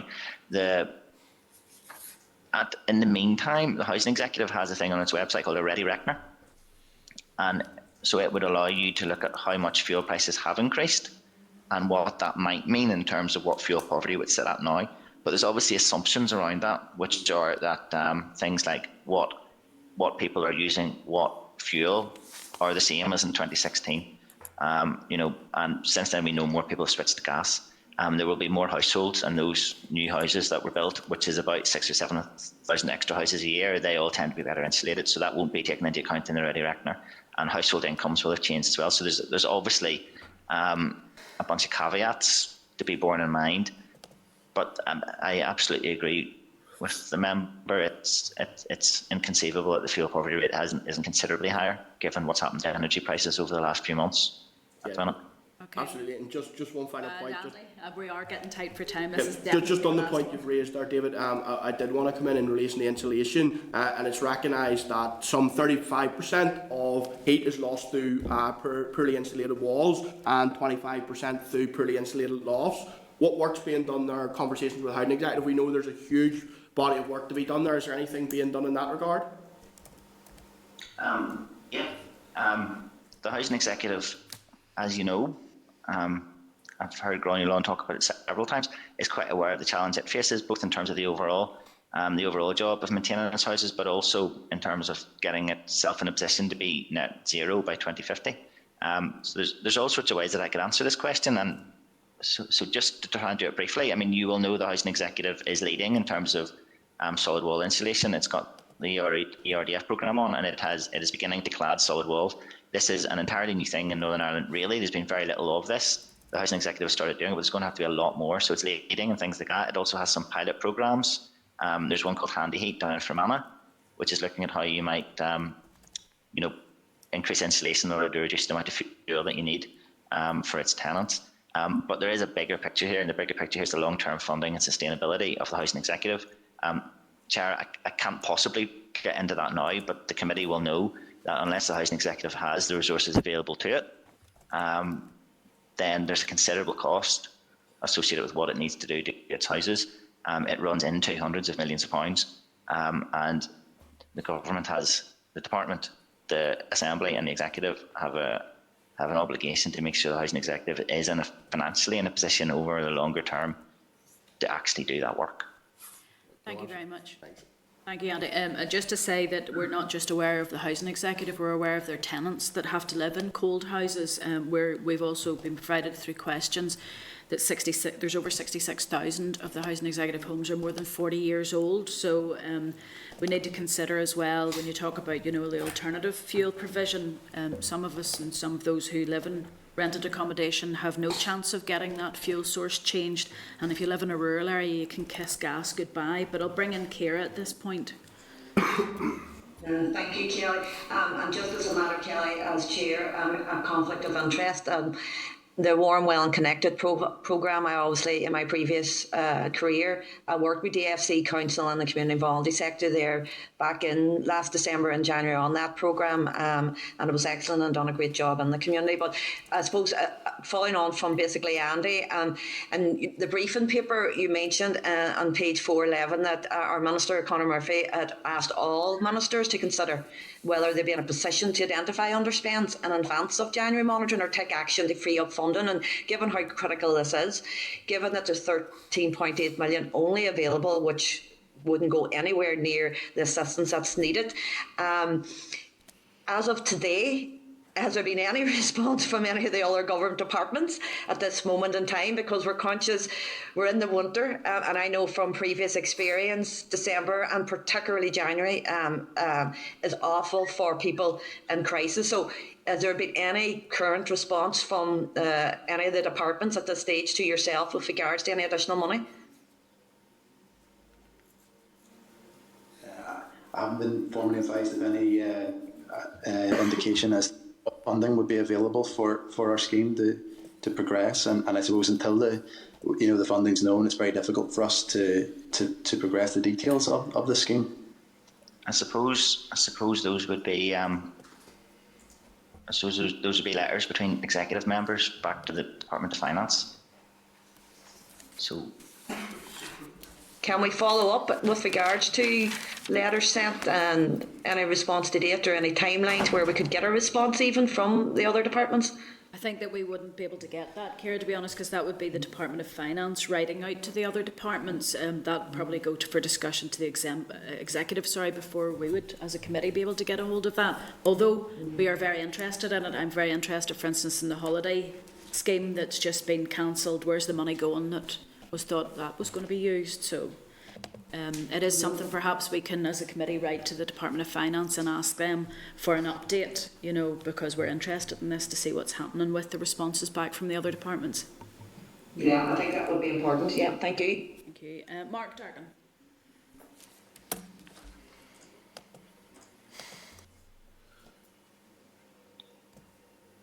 Thanks, Chair, and thanks to the men for coming in there. Most of the questions have been asked. Sadly, you guys weren't in a position to answer most of them. But just in terms of the need for speed here, and I appreciate David uses the departments getting itself in a position where you can act swiftly. We're awaiting responses from departments, or the Finance Minister, we presume, is still awaiting responses from departments. But did I pick you up right that any new scheme such as this will need legislation passed as well for it to be implemented? That's correct. So for energy payment support scheme, it would require new legislation to be brought through. Okay, so are we looking potentially at an Assembly recall then, if next week's the last plenary week before Christmas, and then we're not due back to the 17th of January? Sorry. Well, I'm hoping David Tarr might know the answer to this. Well, I would assume that any new scheme would be made under the Financial Assistance Act. On my recollection of that is the regulations on that would be negative resolution, so there wouldn't actually be necessary to call the Assembly back in to approve any regulations. Obviously, it would have still have the right to question them, but I assume that obviously anything that the committee would want to see them. So I suppose it really depends on the legislative vehicle, Mark, is really the answer to that. It's and until we get a decision. What we can do, we can't actually, as a department, draft legislation until we know what a scheme will look like, as in who should be eligible, and as it's already been explained, until we know how much money's there, it's hard to develop that specific scheme. So I suppose it's a difficult question to answer at this point in time. Clearly, if things move quickly, the department will look to move as quick as we can in terms of drafting legislation, and if that would necessitate the Assembly being recalled, but then obviously that's something we would, as a department, Minister Harkey will obviously take up with the Speaker and the Assembly. Okay, no, thanks, and I appreciate your efforts on this. I know you come along and get the grilling, but you're kind of operating not just with one hand tied behind your back, but with a blindfold on as well. But thank you.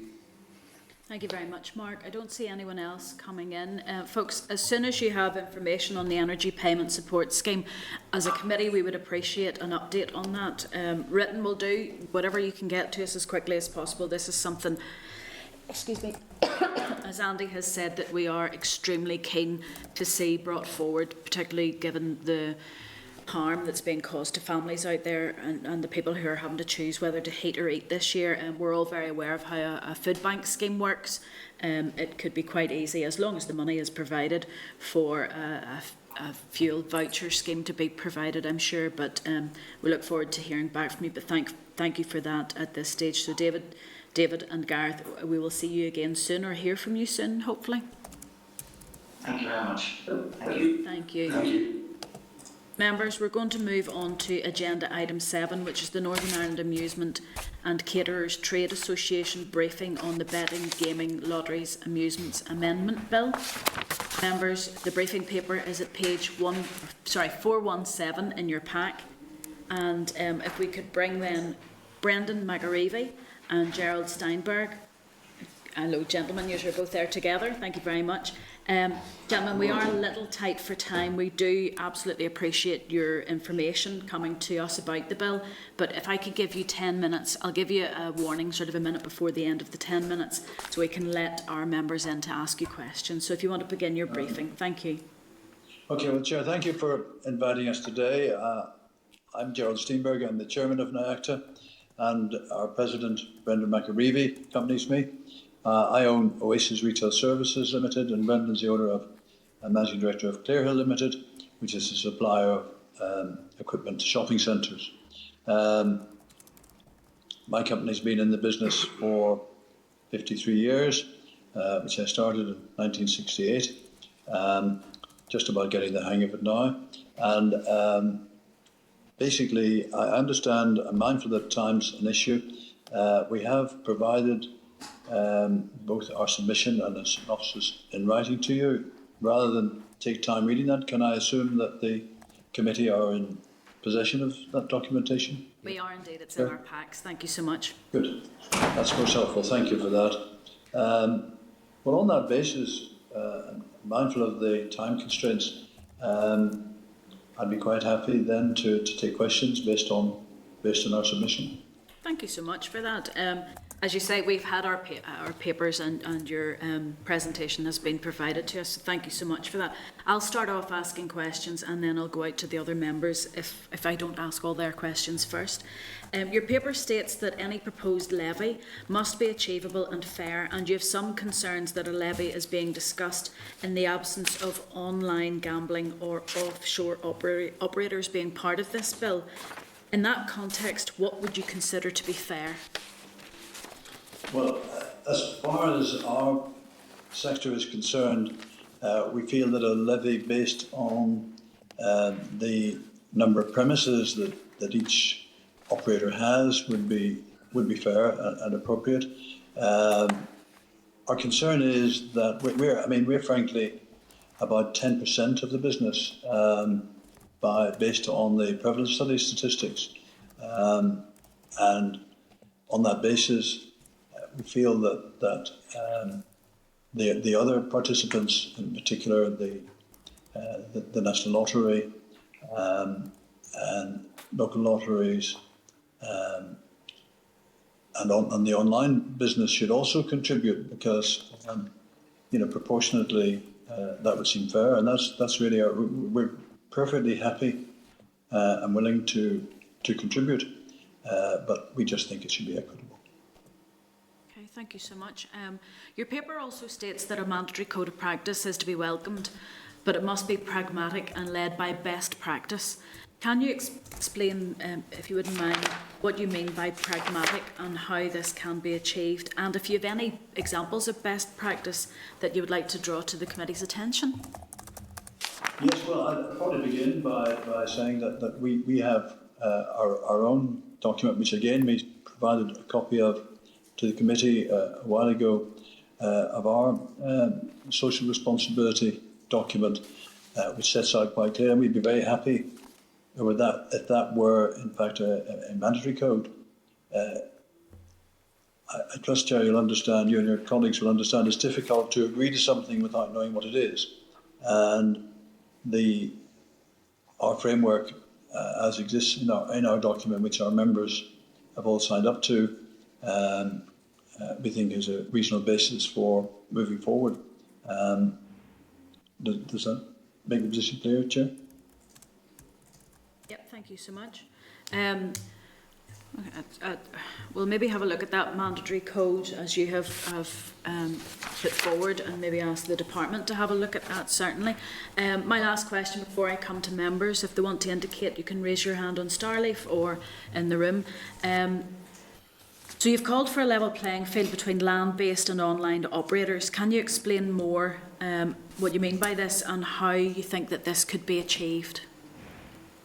Okay, well, we've touched on the question of both the code and the levy. I accepted a code for online businesses, and the lottery would be rather different to land-based businesses. But that aside, as far as the levy is concerned, again, I suppose it touches on that, but also in terms of the operating principles. Stakes and prizes haven't been reviewed within Northern Ireland for our sector since 2003, and what we're proposing is that stakes and prizes, which can be changed by a statutory rule, would be brought into line with those of GB. Okay. And that similar stakes and prizes considerations would apply to the online business. Thank you very much. I'll bring in Paul Frew at this. Yeah, thank you very much for your presentation. It was very clear and concise, and your oral submission there, it was very, very concise, because you basically assumed that we had read the pack, and that's really, really refreshing. So thank you very much, because we have. Just on the department or a regulatory body knowing how many gaming machines are in operation and their location, would you be open to that suggestion, that there should be some sort of registration for all gaming machines? Well, Revenue and Customs, it is a legal requirement that individuals or companies who provide game machines for play by the general public, they have to register that with Revenue and Customs, and they should have that information in terms of certainly what premises are registered, if not what machines are registered, and those are the machines from which they should be collecting gaming machine duty.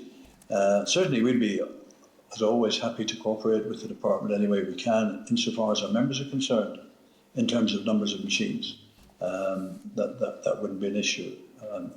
And why do Inland Revenue have that information? Is there a duty placed on each machine that you guys have to pay? Yes, there's a thing called MGD. It's machine gaming duty, which is payable on the net cash takings from each machine, and it doesn't matter whether that machine's in a pub or in a club or in a gaming centre or in a bingo club. They're all subject to a rate of duty in the order of about 20%. 20% of the revenue of every machine? Yes, it's referred to as a gross gambling yield, which effectively means that the net money stakes after winnings are paid out. And do you have to declare that for every individual machine, or is there some sort of computerised internet link? There isn't a requirement. There isn't a legal requirement for it to be done. Different operators would account for it in different ways, but it's up to the operator to satisfy revenue and customs as to how much revenue they produce. Obviously, that information would be commercially sensitive and isn't something that I know our members wouldn't wish to share. But certainly the numbers of machines, insofar as, but again, there are commercially sensitive aspects there, and I think that revenue and customs would certainly have no difficulty with that. Okay, and of course I understand with regards to the privacy around that. Of course I do. How do you feel about a ban on credit card use? No issue with that whatsoever. We don't accept credit cards. When I say we, I'm speaking on behalf of our association. The machines don't take credit cards. We don't take credit cards. So a ban of that would not be a non-issue. Thank you. How do you feel then about a ceiling or limit on debit card payments? I think it's very, very difficult.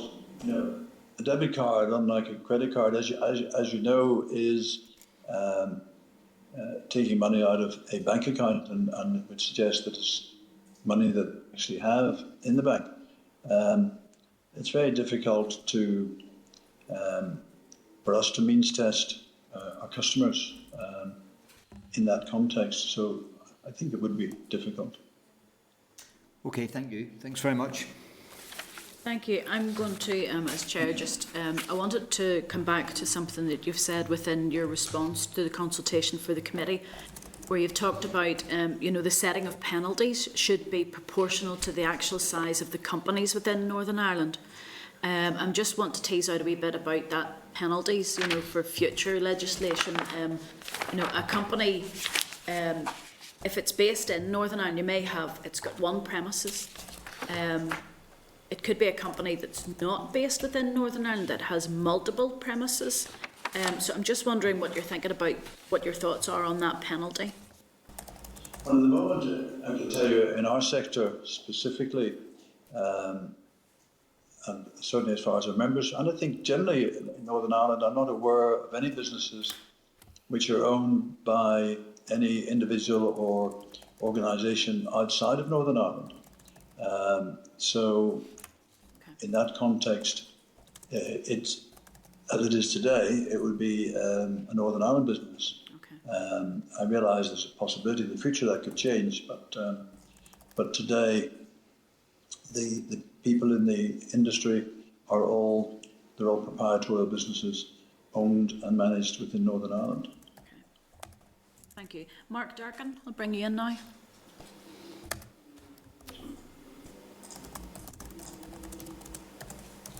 Thanks, Chair, and thanks to the gents for coming in. Yet again, Chair, you beat me to it with most of the questions.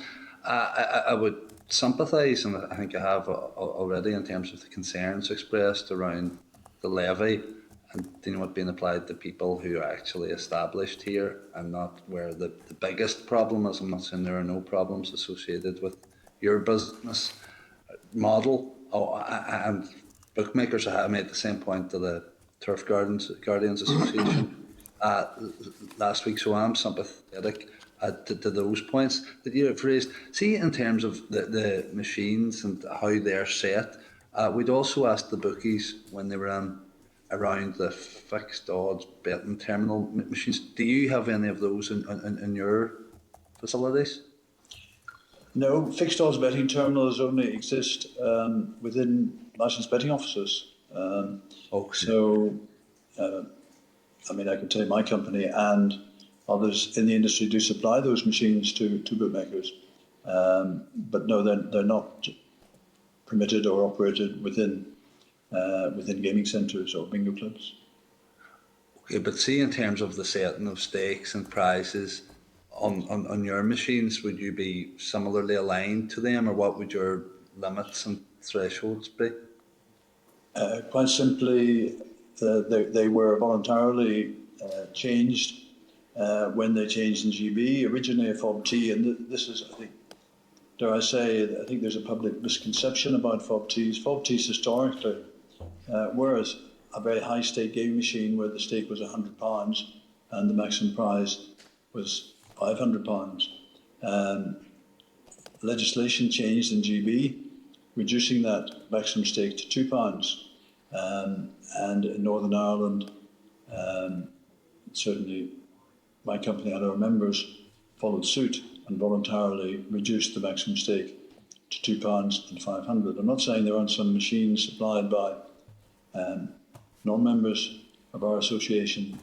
I think there are a small number of them that may not, that I believe don't comply with those limits, and that's why we'd be very happy to see a mandatory code, which I understand the bookmakers have proposed, which would restrict the maximum stakes to £2. Okay, no, that's good to hear as well. No, that's fine. Jude, thank you. Thank you very much. Thank you very much.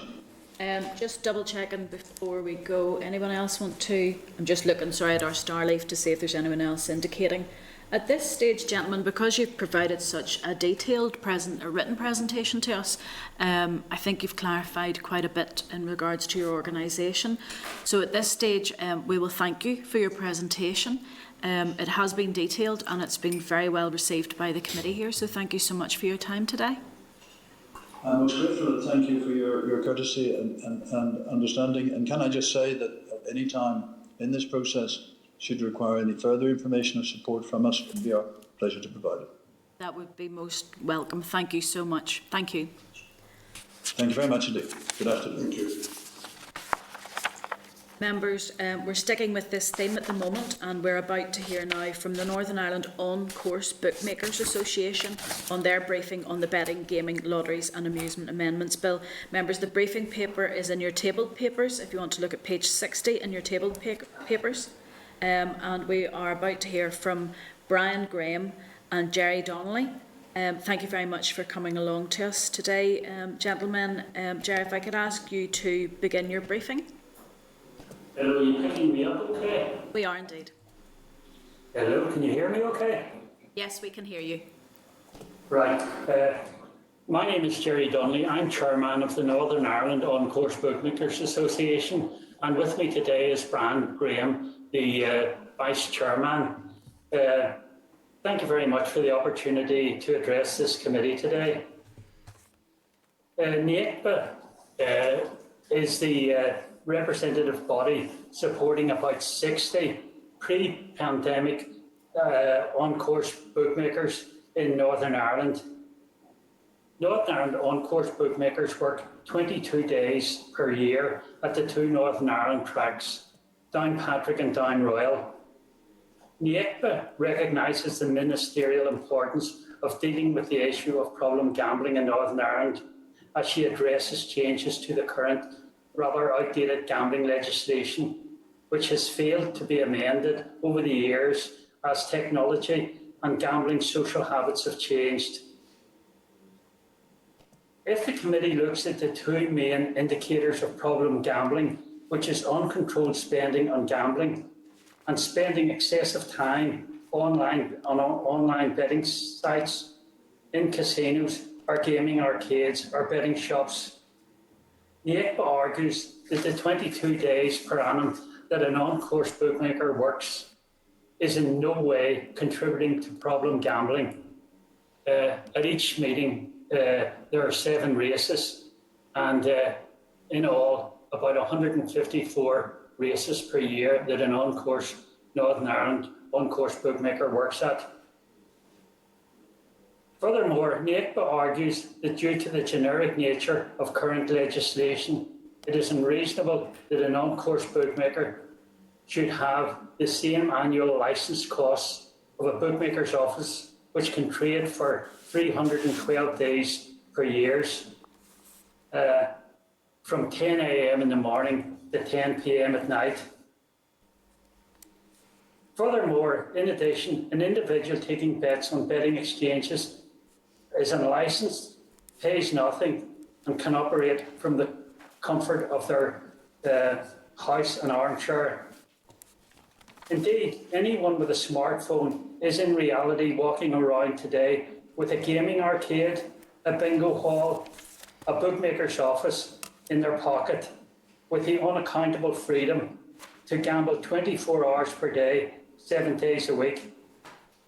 Indeed, this is the reason why there has been such an explosion in problem gambling in Northern Ireland and elsewhere, and it's really where the Minister, we feel, should target, and not the 60 Northern Ireland on-course bookmakers who work nearly 22 days per year at the Downpatrick and Down Royal. I should say also at this stage that the 60 on-course bookmakers are a mixture of retired people, butchers, bakers and candlestick makers.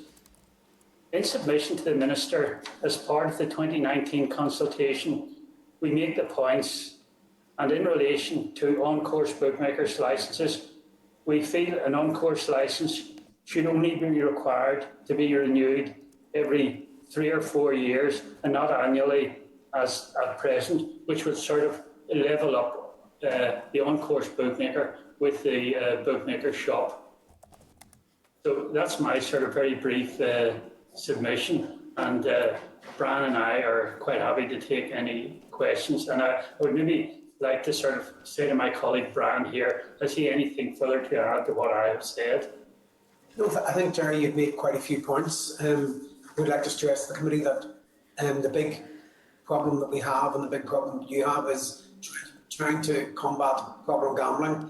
And as Jerry has said, bookmakers who work on course have 7 events to work at on a daily basis that are spaced out by 30 or 35 minutes.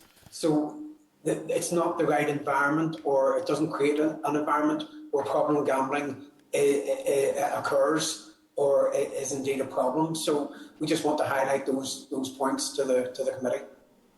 Okay, thank you very much. I'll start off questions and then I'll bring in the other members, if that's okay. Your paper, as you've just outlined, states that you feel strongly that an on-course bookmaking licence should cover 4 years rather than the annual renewal that exists presently. How have you come up to the figure with 4 years? And can I ask, when the department were developing this legislation, what feedback did you get back from the department in respect to your proposal for the 4 years? Well, we come up with the idea of maybe 4 years because it will level up. To renew an on-course licence, now this isn't taking out a brand new licence, which is a lot more expensive, probably in the region of about £1,500, but the annual renewal is around about 400 quid. And we feel that, you know, if you spread that sort of, if that licence could last for 4 years, it would sort of, and the fact that we only work 22 days per year, it sort of levels us up a wee bit better with the bookmaker's office. And did you have any feedback from departmental officials through their consultation in relation to this bill? I just had one individual, I won't mention his name, from the department. I thought it was a casual comment by him, and I hope it's the way that the department is thinking. That I got the impression that they are looking at maybe 3 years, which would be acceptable, by the way. Okay, thank you so much. I've just a couple more questions and then I'll bring others in. I know that you've said because you operate for 22 days and there's a maximum of 7 races per day on those days that you don't feel like that on-course bookmaking contributes to problem gambling, but given the amount of money that people could lose at a racetrack on one of those days, can you understand just, or what's your thoughts on that? Because I can sort of see where the Minister's coming from and including yourselves, but I'm just wondering what's your experience on the ground? Well, I think the experience on the ground is really, at those meetings, they tend to be a social occasion rather than a hard betting occasion. And I mean, not only that there, the on-course bookmaker has seen his revenue drop dramatically over this last 10 years with the advent of betting exchanges. In fact, it is not unusual to see someone at the races on one of those days with using their smartphone to bet outside of Northern Ireland with some of these betting exchanges or offshore companies. But I can honestly tell you that the turnover of an on-course bookmaker has fallen into a hole. In fact, when I say there's 60 on-course bookmakers, I mean that number is dwindling pretty fast, and it'll be interesting to see as we move into the future. It wouldn't surprise me if this figure halves in the next 5 years. Okay, thank you. I'll bring Paul. Were you indicating? Yes, please. Paul through. Thank you. Thanks very much for your presentation. Yeah, I get your argument around the 22 days and having to register every year. I get that. Can I ask, are many on-course bookmakers? How often does it happen whereby on-course bookmakers are the same as our ordinary bookies in the street? Yeah, Paul. My name is Brian Graham, and I'm a member of the Graham family who run the Sean Graham business. So at the race course in the Northern Ireland tracks, we are the only bookmaker who I believe that still operates SB shops and works on the track. We don't have an online business, so we don't have an overlap there. We just have shops and the on-course business. So just to be clear, you're the only one you think that has what's the word you used? Overlap between on-course and high street? Yeah, we are the only. There have been there's members of the Eastwood family who are no longer involved in who work at the racecourse, who are no longer involved in the SP side of things, and there's a family from Newry, the O'Hares, who were SP bookmakers. But all these shops have been bought over by multiples over the years, and I do believe that Sean Graham are the only high street firm that actually still operate at the racecourse in Down Royal and Downpatrick as well. So can I ask the question then, do you have to register for both elements of your business separately? No, we don't, Paul. What we do is I have to apply every year for a betting license for the on-course, and the company applies for a license for the betting shops. So in theory, they're two distinctive licenses. What has happened in the south of Ireland, we still have to apply for a license on a yearly basis, but horse racing in Ireland have to grant us a permit, and that permit, even over the last number of years, has been increased from 1 year to 2 years. So I think from a case of being 22 days a year, the amount of administration that involves would surely make it more sense to have that increased, even if it was 2 or 3 years. Yeah, I get that rationale, to be honest with you, and to be fair with you. And I get your point also about the social side of on-course. Yes. Compared to what we would always perceive as problem gambling. I do get that. I do think people go out for the day, and I think they have a set limit of how much they're prepared to spend or lose, depending on what way you look at it. And I think if they stick to that, they have an enjoyable day and they enjoy the races, and it's more of an occasion rather than a gambling issue. Can I ask? And like I've experience of on-course. Have you used or have you been using debit cards as opposed to cash? Well, individual bookmakers, the only way that we can accept a debit card at the races is if you have a debit card machine. Yeah. And I'd say there's a handful of bookmakers at the racecourse that use a credit card or a debit card machine. I mean, we do not accept credit cards anymore, and haven't voluntarily for the last number of years.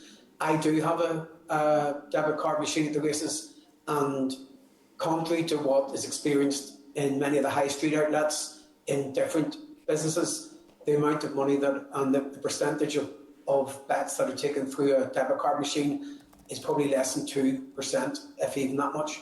Yeah, I can get that. I can understand that. Remind me again. You have what is the traditional stand at the race course, at the side of the race course. But sometimes within the infrastructure of the stands or stadiums, underneath that, you have like shops. Is that the case in Northern Ireland, the same way as it would be in GB? No, there are no shops in Northern Ireland.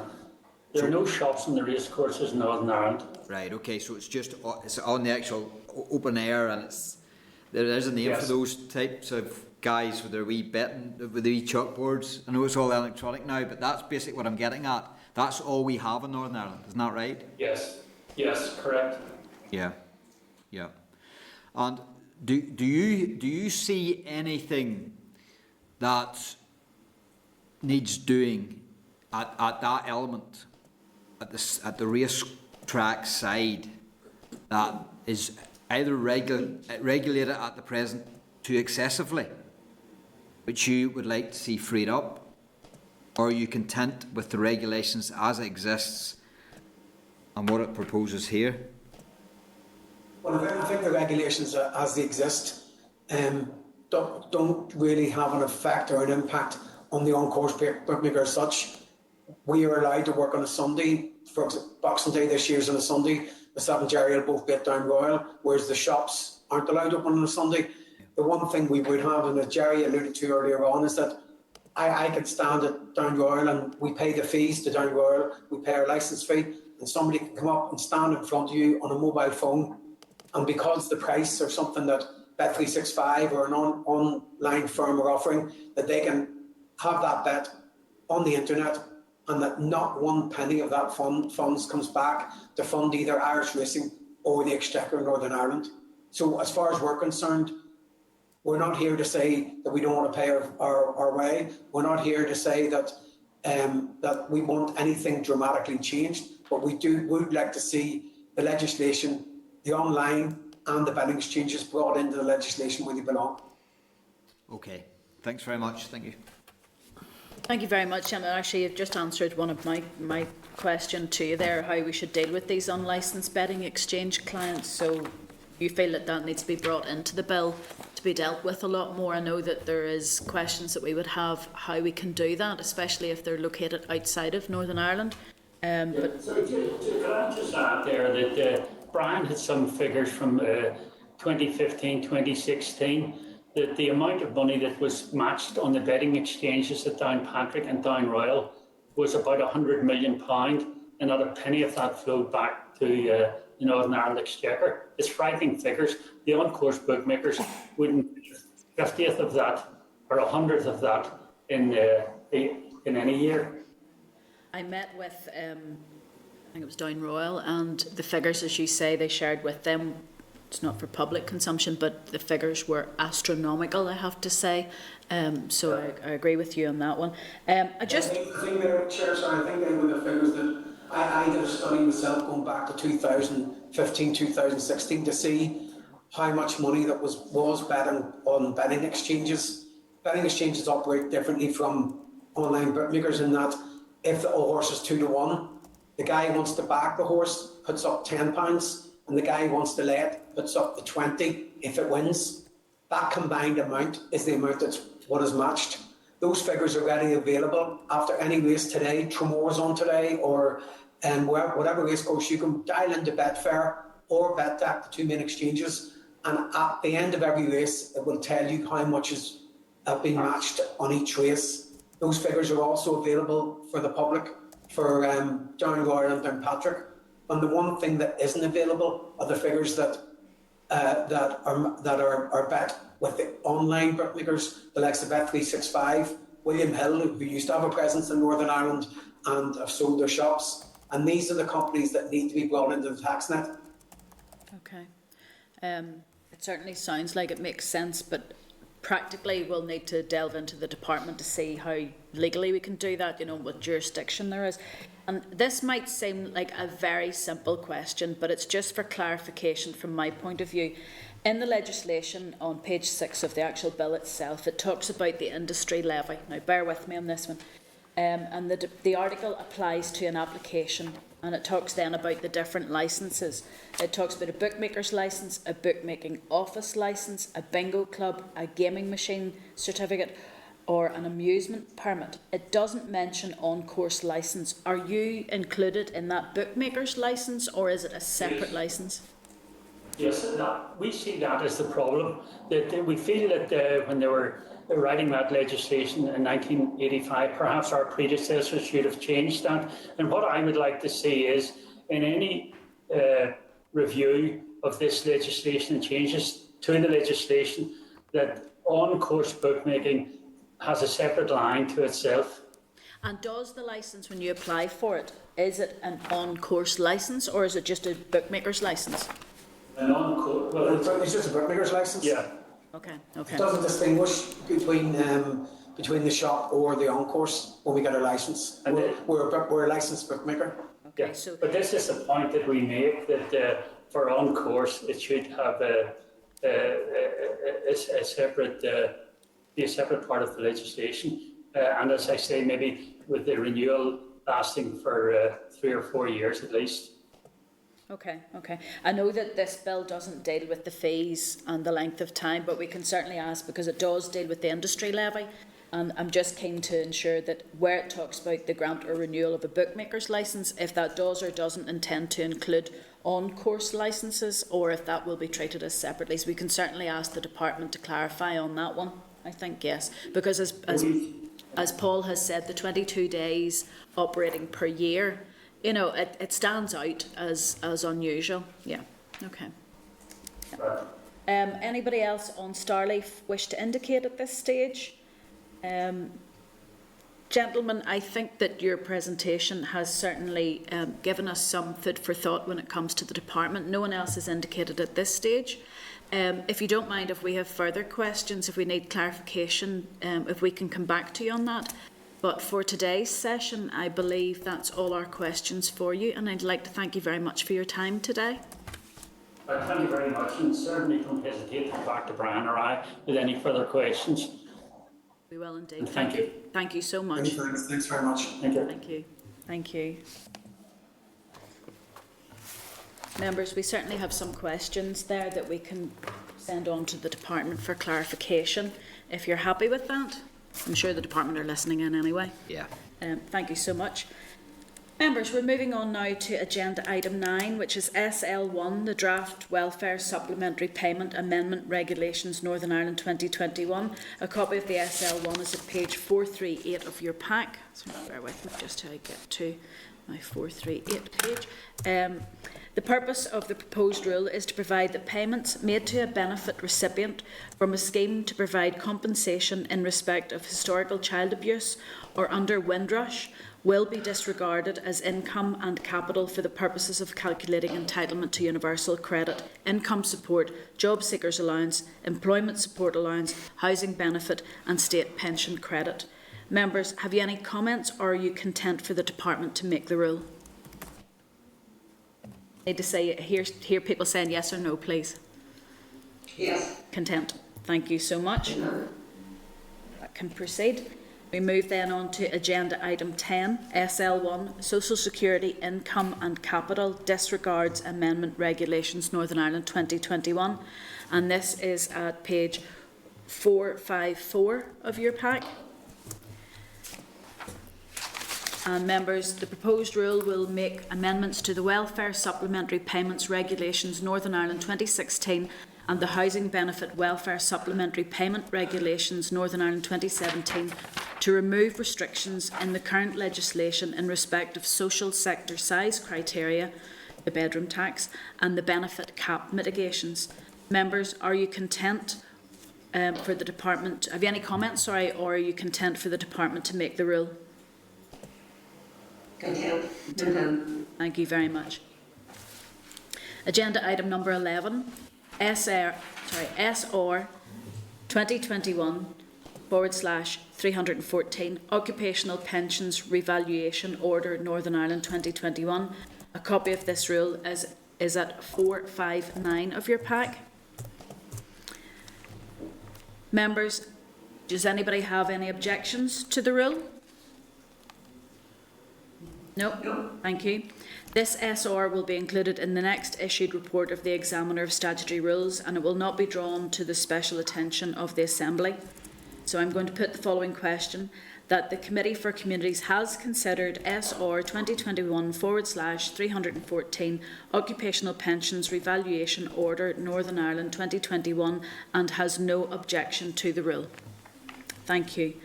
Members, agenda item number 12, another SR. So we have SR 2021/317, the State Pensions Revaluation for Transitional Pensions Order Northern Ireland 2021, and that's at 466 of your pack. Members, anyone have any objections to the rule? No, thank you.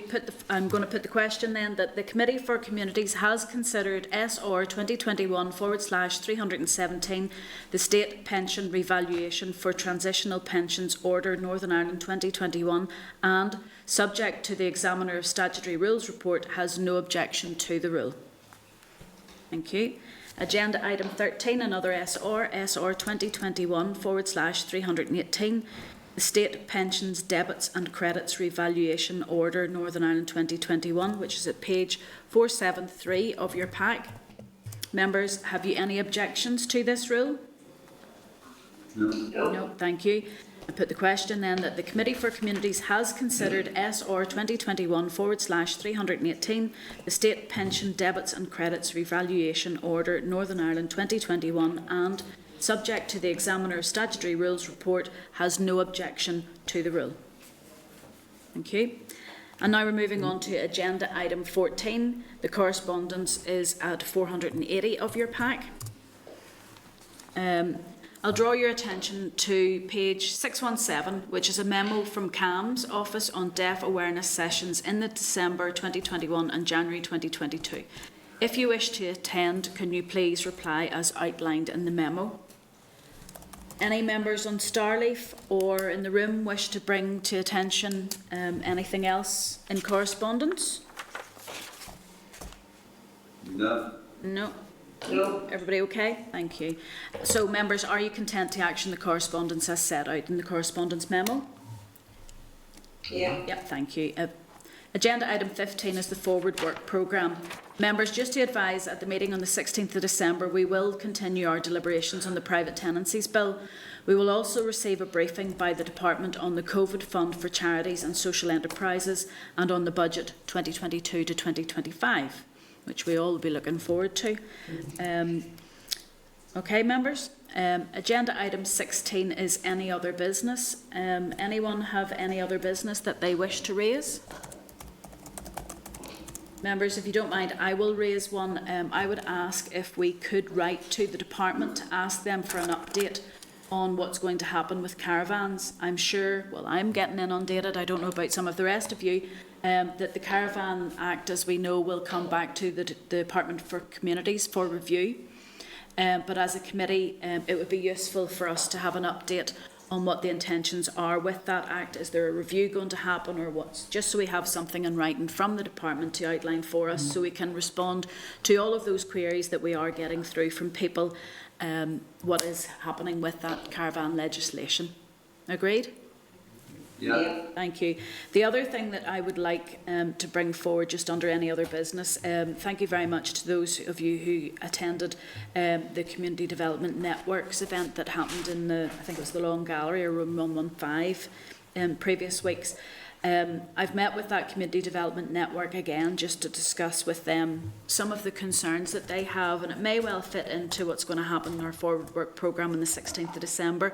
But if we could write to the department to ask what the update is on that community development infrastructure financing compared to the rural community networks, because there seems to be a slight difference there where DAERA pays those networks directly, where a lot of the urban community development networks are paid through councils, and it's to see if we can, if there's an alignment plan to happen or what's going to happen there. So if you're happy with that, if we can write to the department just to ask for clarification. Yeah. It's just to make sure that there's an equality of provision for our community organisations. Then, agenda item number 17, date time. Sorry, Mark, go on ahead. No, the hand up. It's just one wee issue for any other business, and it's around the licensing bill, or it's the Licensing Act. I've been contacted by a couple of local producers in terms of, I suppose, confusion around when everything is going to come into effect. I know some of the measures within the bill have come into effect and didn't take long doing so, but I think there is a degree of confusion and a lack of clarity around the local producer's licence and things emanating from that. I was just wondering if we could get maybe a timeline or something from the department. I thought that the legislation stated that the local producer's licence should come into effect on the 1st of April, but I know, for instance, at this stage that there's a number of local producers who are trying to hold tap rooms for charitable events, and they're being questioned quite heavily by judges and being told that they're not going to get a licence if they try to apply again. So there is a bit of a disjoint between now and whenever that licence comes through, so it would be useful to have that. Our local producers, like all hospitality, are feeling the pinch. And it just seems that we're putting a few more barriers in their way at this stage instead of bringing forward the legislation that this committee supported. Yeah, okay, no, there's the Walled City Brewery in my own constituency have significant investment in the new facility, and it's causing them some consternation. Yeah, thank you. Absolutely. It'd be good to know exactly how much it's going to cost them, when they can apply, you know, all that sort of stuff. That would be good, yeah. I agree, Mark. Everybody else happy with that then? Yeah. So agenda item 17, date, time, location of our... Chair, just sorry. Oh, sorry, Stephen, go on ahead. Can I come in, Chair? Yes, please. Just coming in for the late there. I would just like to put on record the disappointment. I got a reply back from the Communities Minister just that no level of funding or support was provided by her department for marking the purpose of Northern Ireland Centenary. And I would like to propose that the committee could write to the Minister expressing disappointment about that, given the very rich culture, heritage and sports, music, creative industries that our country has. So I'd like to make that proposal, Chair. Everyone happy? Agreed? Saying that. Yep, okay. Okay, I'm going to go for agenda item 17 again, folks. Thank you, Chair. Thank you, Stephen. We'll certainly send that off. So the date of our next meeting is Tuesday the 14th of December at 9 o'clock on room 30. Now, we will be continuing our evidence session on the Betting, Gaming, Lotteries and Amusements Amendment Bill. As highlighted on Tuesday past, that our meeting next Tuesday on the 14th, we do plan to hear from quite a number of organisations on the bill in order to ensure that we can complete our oral evidence session before Christmas recess, if at all possible. This will mean a longer meeting on a plenary day, but I'm going to ask as many as possible members to attend so that we can maintain a quorum. Now, we do know that the consideration stage of the Social Security Terminal Illness Bill will also be taking place that morning, so we will break to allow that to happen for those of us who need to go into the chamber to speak on that. For that consideration stage, and then could we all arrange then, or let your parties know that you're coming back to a communities meeting so that we can continue on that oral evidence session. Is that okay, folks? Yeah. Stephen, I'm just, because you've done it before and we didn't get it from you earlier, I know you joined us, you'd give your apologies for lateness. Could I ask you to just declare an interest as a private landlord, as you have done before, and you've been very good at doing that before, just to give you that opportunity Thanks, again? Chair, yeah, just wish to declare an interest as a private landlord. Thank you. Always want to keep you right on that one, Stephen, absolutely. So folks, just to say then, Tuesday 14th of December at 9 o'clock in room 30, it will be a longer meeting. There will be 4 or 5 presentations. We will take a break for the consideration stage of Social Security Terminal Illness Bill, and then we will reconvene to continue on with that. So everybody's clear. We do need quorum, so if you can be present for that. At this stage then, we'll declare the meeting closed. I'm amazed we got to 1 o'clock, but thank you so much. Thank you. Assembly Committee Room 29. This is the Northern Ireland Assembly Committee Room 29.